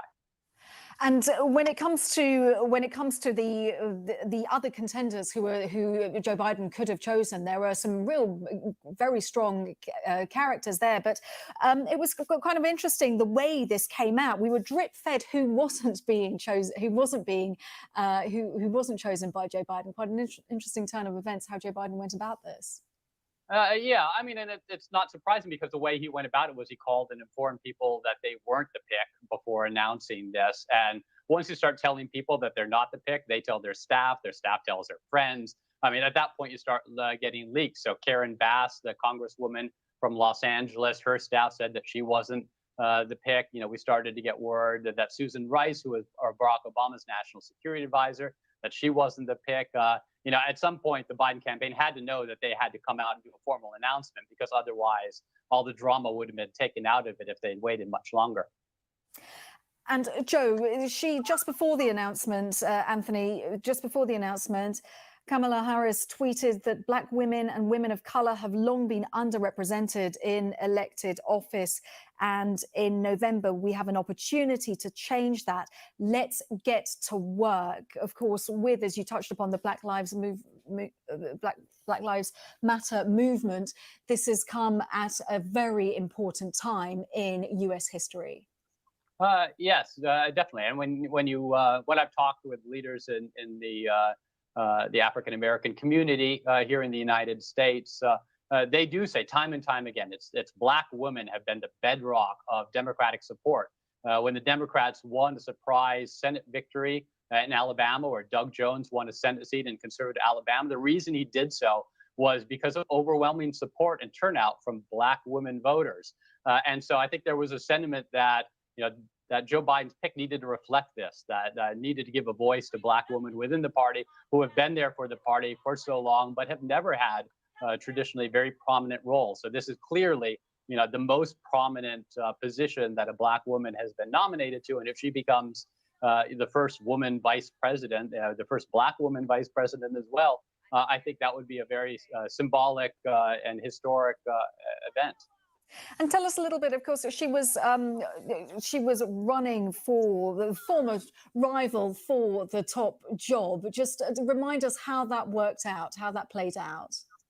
As I mentioned, she had announced her campaign in January of 2019, and for a while she was considered one of the front runners. In fact, she was leading in some of the polls. I think you made reference earlier to that debate that she had with the Democrats, where she was on the stage with Joe Biden, and she actually criticized Joe Biden's past support of anti-busing efforts to prevent busing, to desegregate schools. I think that caught Joe Biden somewhat by surprise that Kamala Harris would criticize him like that. But she shot up in the polls afterwards. She became the leader in the party for at least a month afterwards. Then she kind of got bogged down on issues like how to handle healthcare reform, how to handle the environment, and some other kind of tricky Democratic issues where she kind of tried to take a middle position and ended up making no one happy. And she dropped out of the race late in 2019 before even any of the states had cast their votes in the primary process. So her campaign kind of flamed out, but she exited soon enough and in a graceful enough fashion that she kind of preserved her stock as a potential running mate. And when Joe Biden got the nomination, it became very clear that she would be a likely pick. And I think I should say one thing to remember here, and why there's been so much drama around the pick of Joe Biden, is that there are rumors that Joe Biden may not run for president for re-election if he wins here. So in 4 years, it could be an open contest for the Democratic nomination. And Kamala Harris, by being Joe Biden's pick, and it's clear she has presidential ambitions, she has a leg up over all her competition to be that nominee, either in 2024 or 2028 if Biden runs and wins re-election. So there were a lot of people trying to knock her down a peg, a lot of critics saying, that she shouldn't be the vice presidential running mate. And part of that was because this spot right now, this moment in history with a 77-year-old nominee is so important for the future of the party. That's a really fascinating point, actually, Anthony. Yeah, she could potentially be running and the U.S. president, and that would be potentially an election that Donald Trump would not be running for. The current president has tweeted a video that we are trying to bring up to our viewers very shortly. It'll be interesting to hear what he says. Oh, here it is. Let's have a listen. So this is a video from President Trump, an attacking video, as one would expect. This is going to worry the president, isn't it, when it comes to the November election? Because, yeah, he's, well, as you can see, this has just come out moments after Joe Biden, Anthony, made that announcement. So he's got to be worried. Yeah, I think obviously the Trump campaign had prepared some sort of an attack on whoever the running mate was going to be that they wanted to have up quickly to try to define this woman before the Democrats have a chance to present her to the nation. But Donald Trump had doubts about Mike Pence as his running mate, reportedly, that he was thinking about maybe switching out and putting a woman on his ticket because he has a clear problem appealing to women. If you look at polls, women are overwhelmingly supporting Joe Biden right now, 60-40 in some polls I've seen. And he realized that there's a gender gap here, and he needs to do better appealing to women voters. And now with a woman on the ticket. Yo.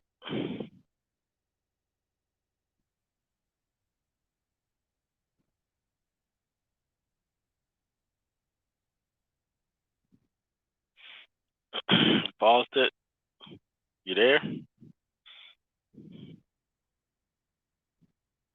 Damn, my bad. I was just talking to. I said, what's interesting about that when he was talking about the women vote, right? One of the things that is very, very interesting about that whole diatribe about Biden leading Trump in as far as women support, that's fake news. Don't believe that, because here's the thing. The same thing was said during the whole time that Hillary was running against Trump during the recent election.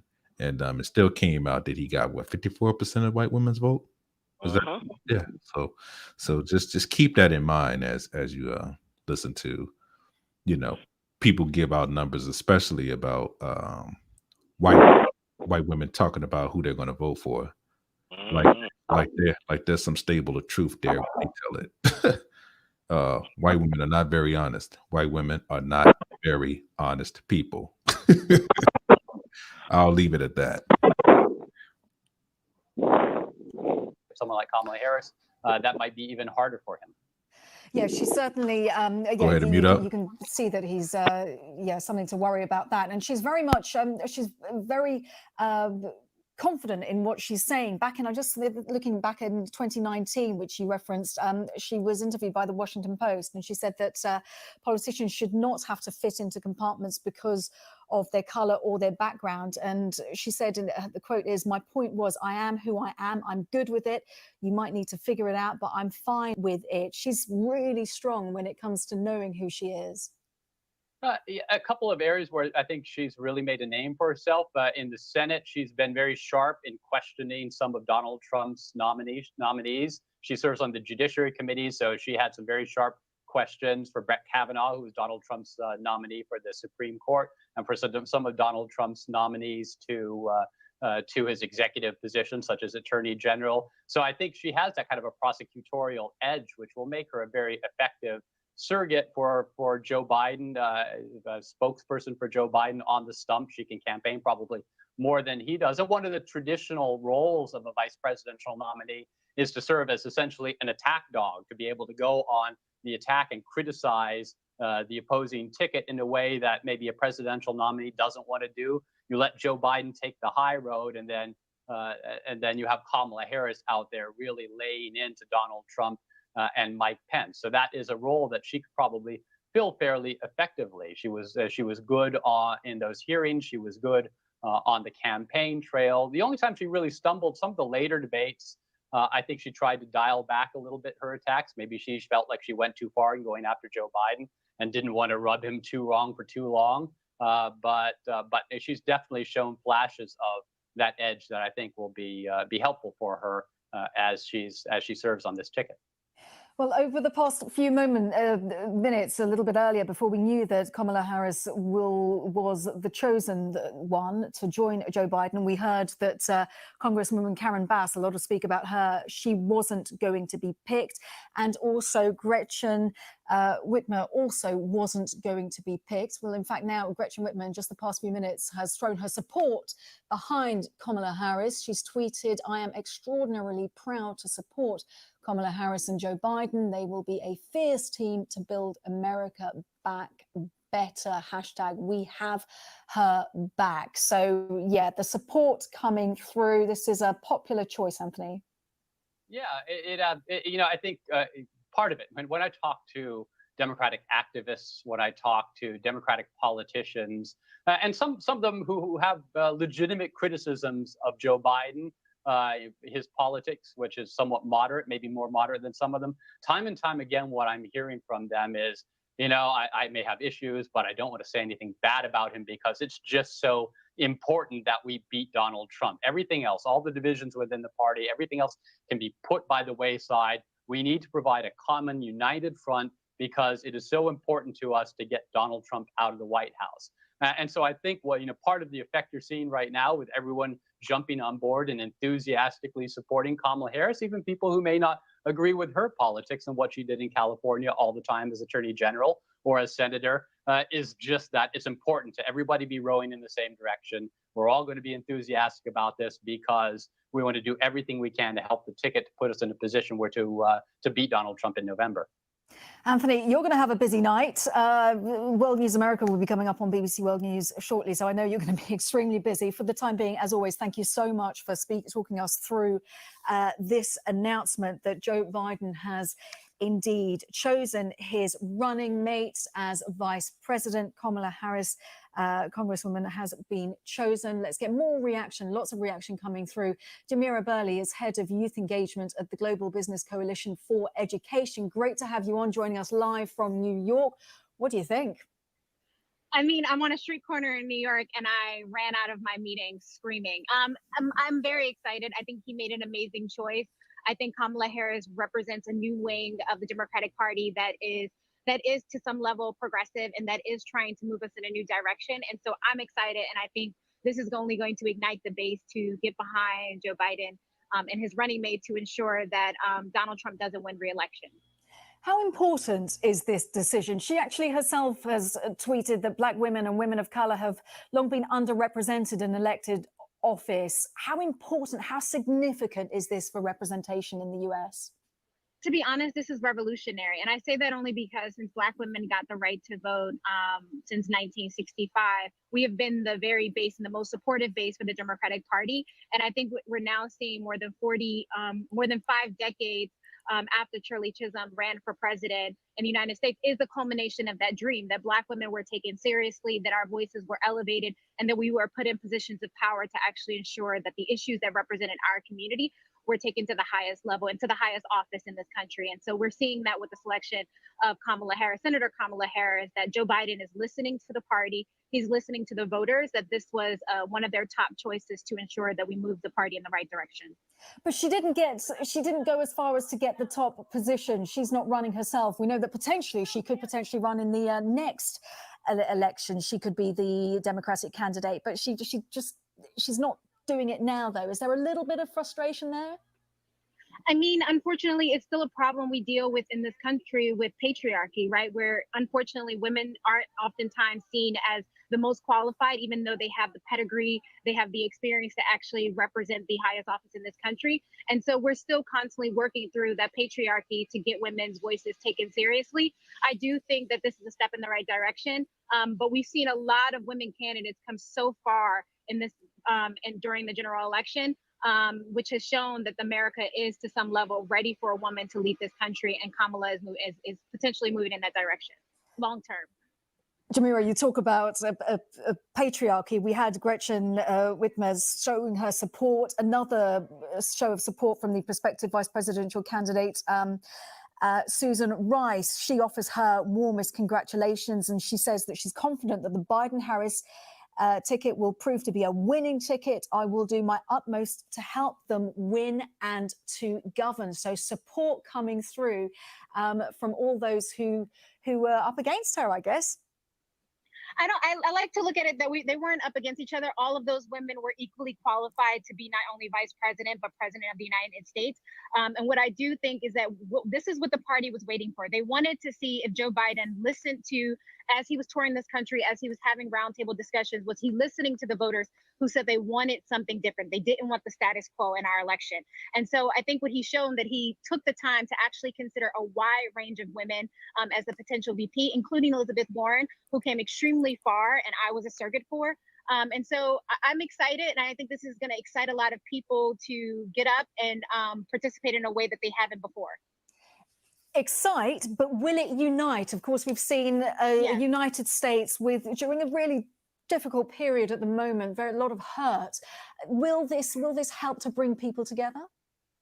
I do believe so. You know, Kamala Harris isn't perfect, and I didn't need her to be in order to be a great vice president. And I think it's a representation that this country isn't perfect. And we have a lot of improvements to make in order to ensure that racial justice is put to the forefront, is that we're ensuring that folks are healthy and whole in this country. There is a lot of hurt. There is a lot of frustration. But I do believe that we're at a tipping point within this country where folks are so frustrated with the state of affairs that while people are excited with the VP pick, that the party was going to come and be united regardless, because Donald Trump has done such a damage to this country. And now that we have Kamala Harris with her ideas, with her passion, with her new insight, it's only going to move the party that much closer to uniting in a much earlier stage in order to defeat Donald Trump in November.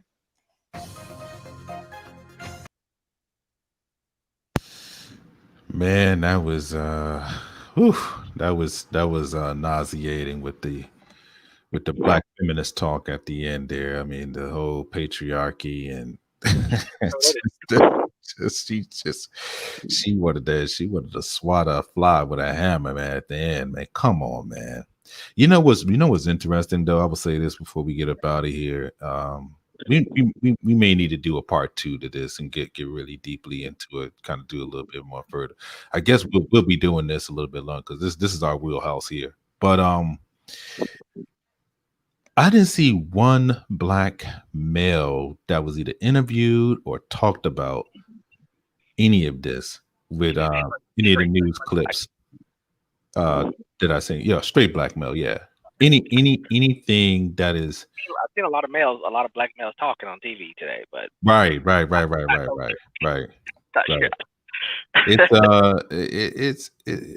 It's just nauseating, bro. Because there seems to be a concerted effort for them to exclude us out of the actual conversation. And here's the thing, though, brothers. Republicans are going to point that out, but they're not going to include your voice. See, that's the critical part. Yeah, look how they doing you over there. You can't have you ain't saying nothing over there either. Let me come over there. Let me come over there and holler at. Let me come over there and holler at y'all, man. Let me see. Put me up, put me on, man. I think voting Republican is doing all that. It's a legitimate option for everybody, though. Oh yeah, I mean not only is it a legitimate option, it's going to happen. I mean, it's going to happen. There's going to be a significant number of black men that's going to vote Republican. Yeah, as it's not that. Like I said, it's not that big. If you're not being supported by a party, you go to a different party. Right. It's not even. I get it. No, I get it. Regardless, there's a lot of energy around that. But at the end of the day, if a party is saying, "Hey, we don't see you more," that's fine. You just go to the other party, keep it moving. Right. You gotta do what you feel you need to do, and that's one thing. Happen organically. It would happen. It's going to happen organically. Yeah, that's one thing. That's one thing that I will stand on. I understand the angst as far as like making that decision to do that. I'm not gonna knock that down because I understand the invisibility that you feel.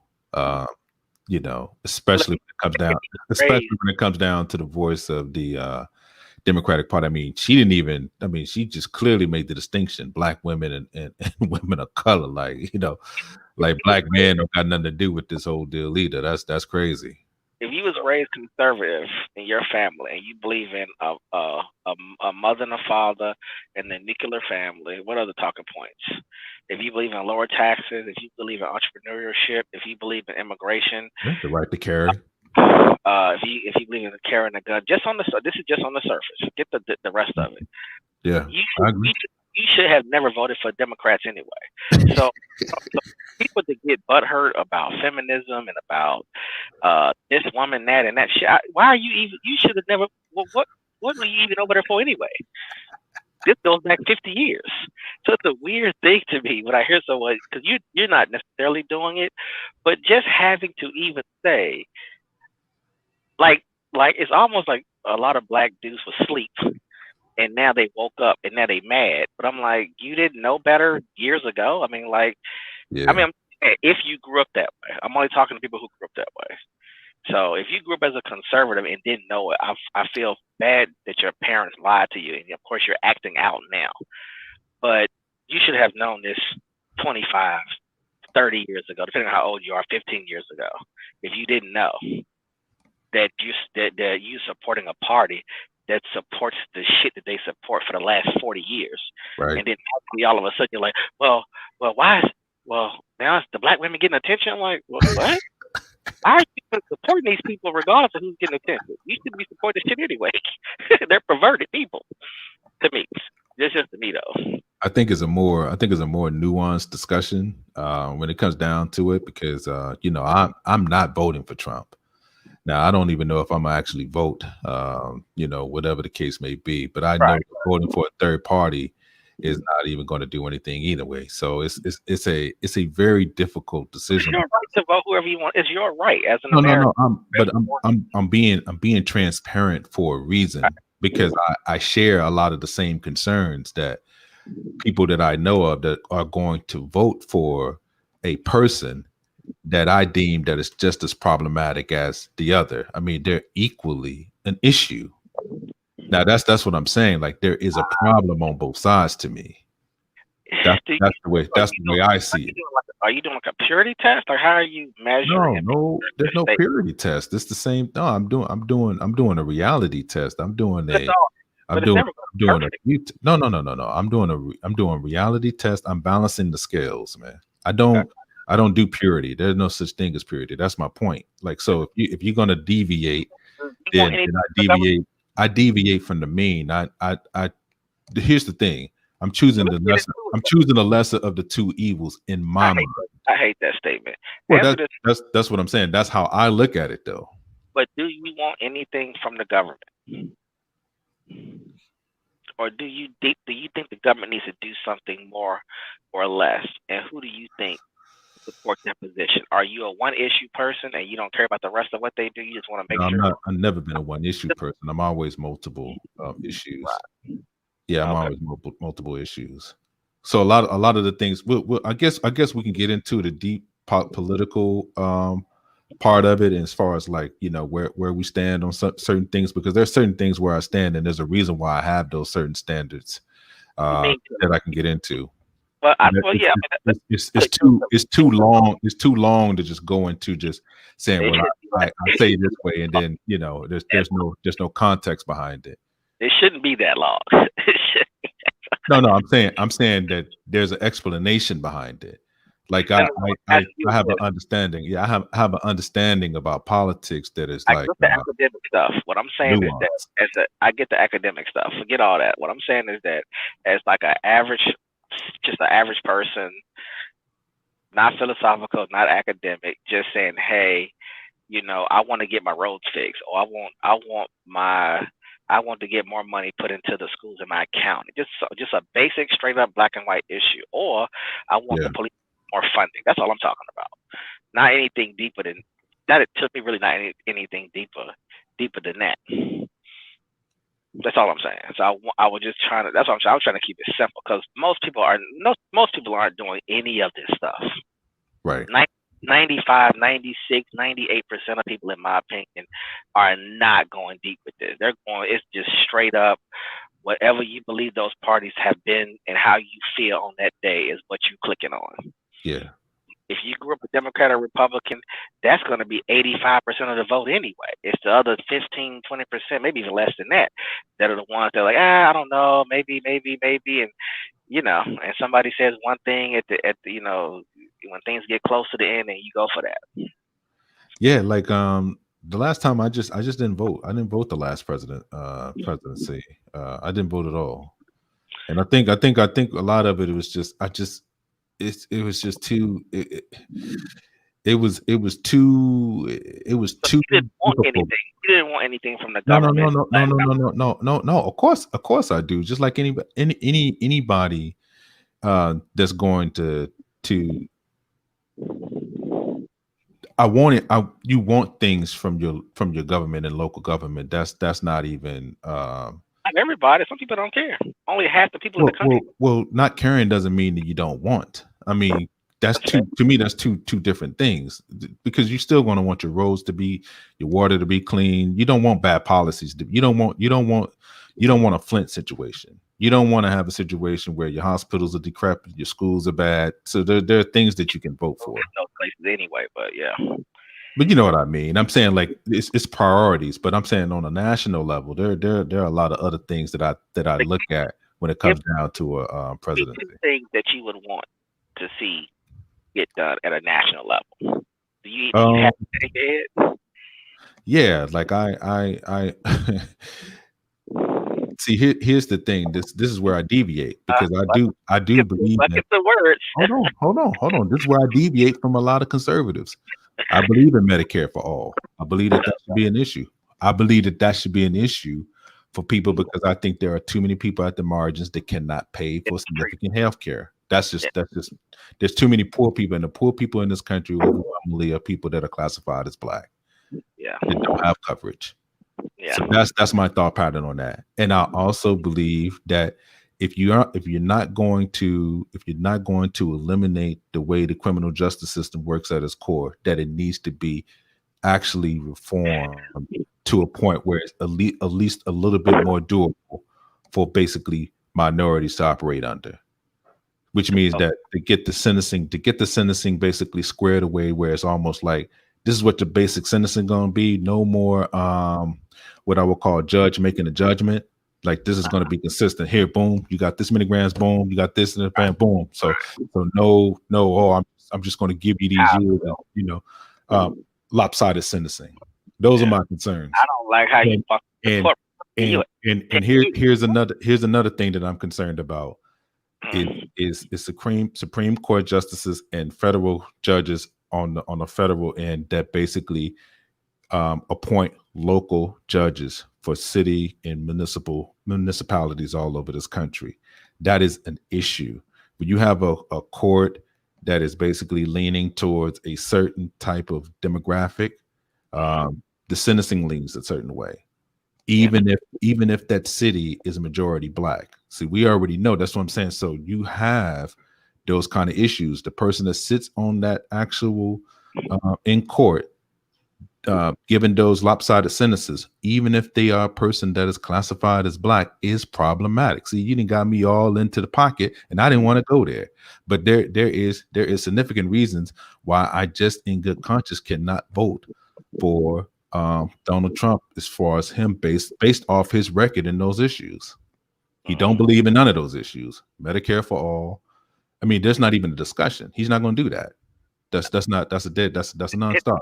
This party's not gonna let him do it. So I'm saying he don't believe in it anyway, so it don't matter. Yeah, facts. Yeah, so there's no leaning, there's no movement there. There's no movement with the sentencing and the judge hearings. Like there's not going to be any movement most likely with the Biden campaign. But the thing is, they have been proven that you can put pressure on them, at least that there's going to be people that's going to basically try to hold their feet to the fire. So that's where I'm leaning. That's where I'm looking at on that part of it. So anyway, it's a difficult thing, man. But there's no voice for straight Black men though. That's an issue for me. Like there's no voice for straight Black men in either party to me. Nope. For both parties, you either got to be a bootlicker or you got to be some kind of transformer on the other side, which is foul, man. It's messed up because there's nowhere where we can go to have a real discussion about what we need as far as being a demographic that's mistreated the most in this country. And it's effed up because now you got people that are sitting at the margins that will say, oh no, we're the ones that need the most help. And it's not like that. because there are a gazillion boys that are being left behind that nobody cares about on both sides.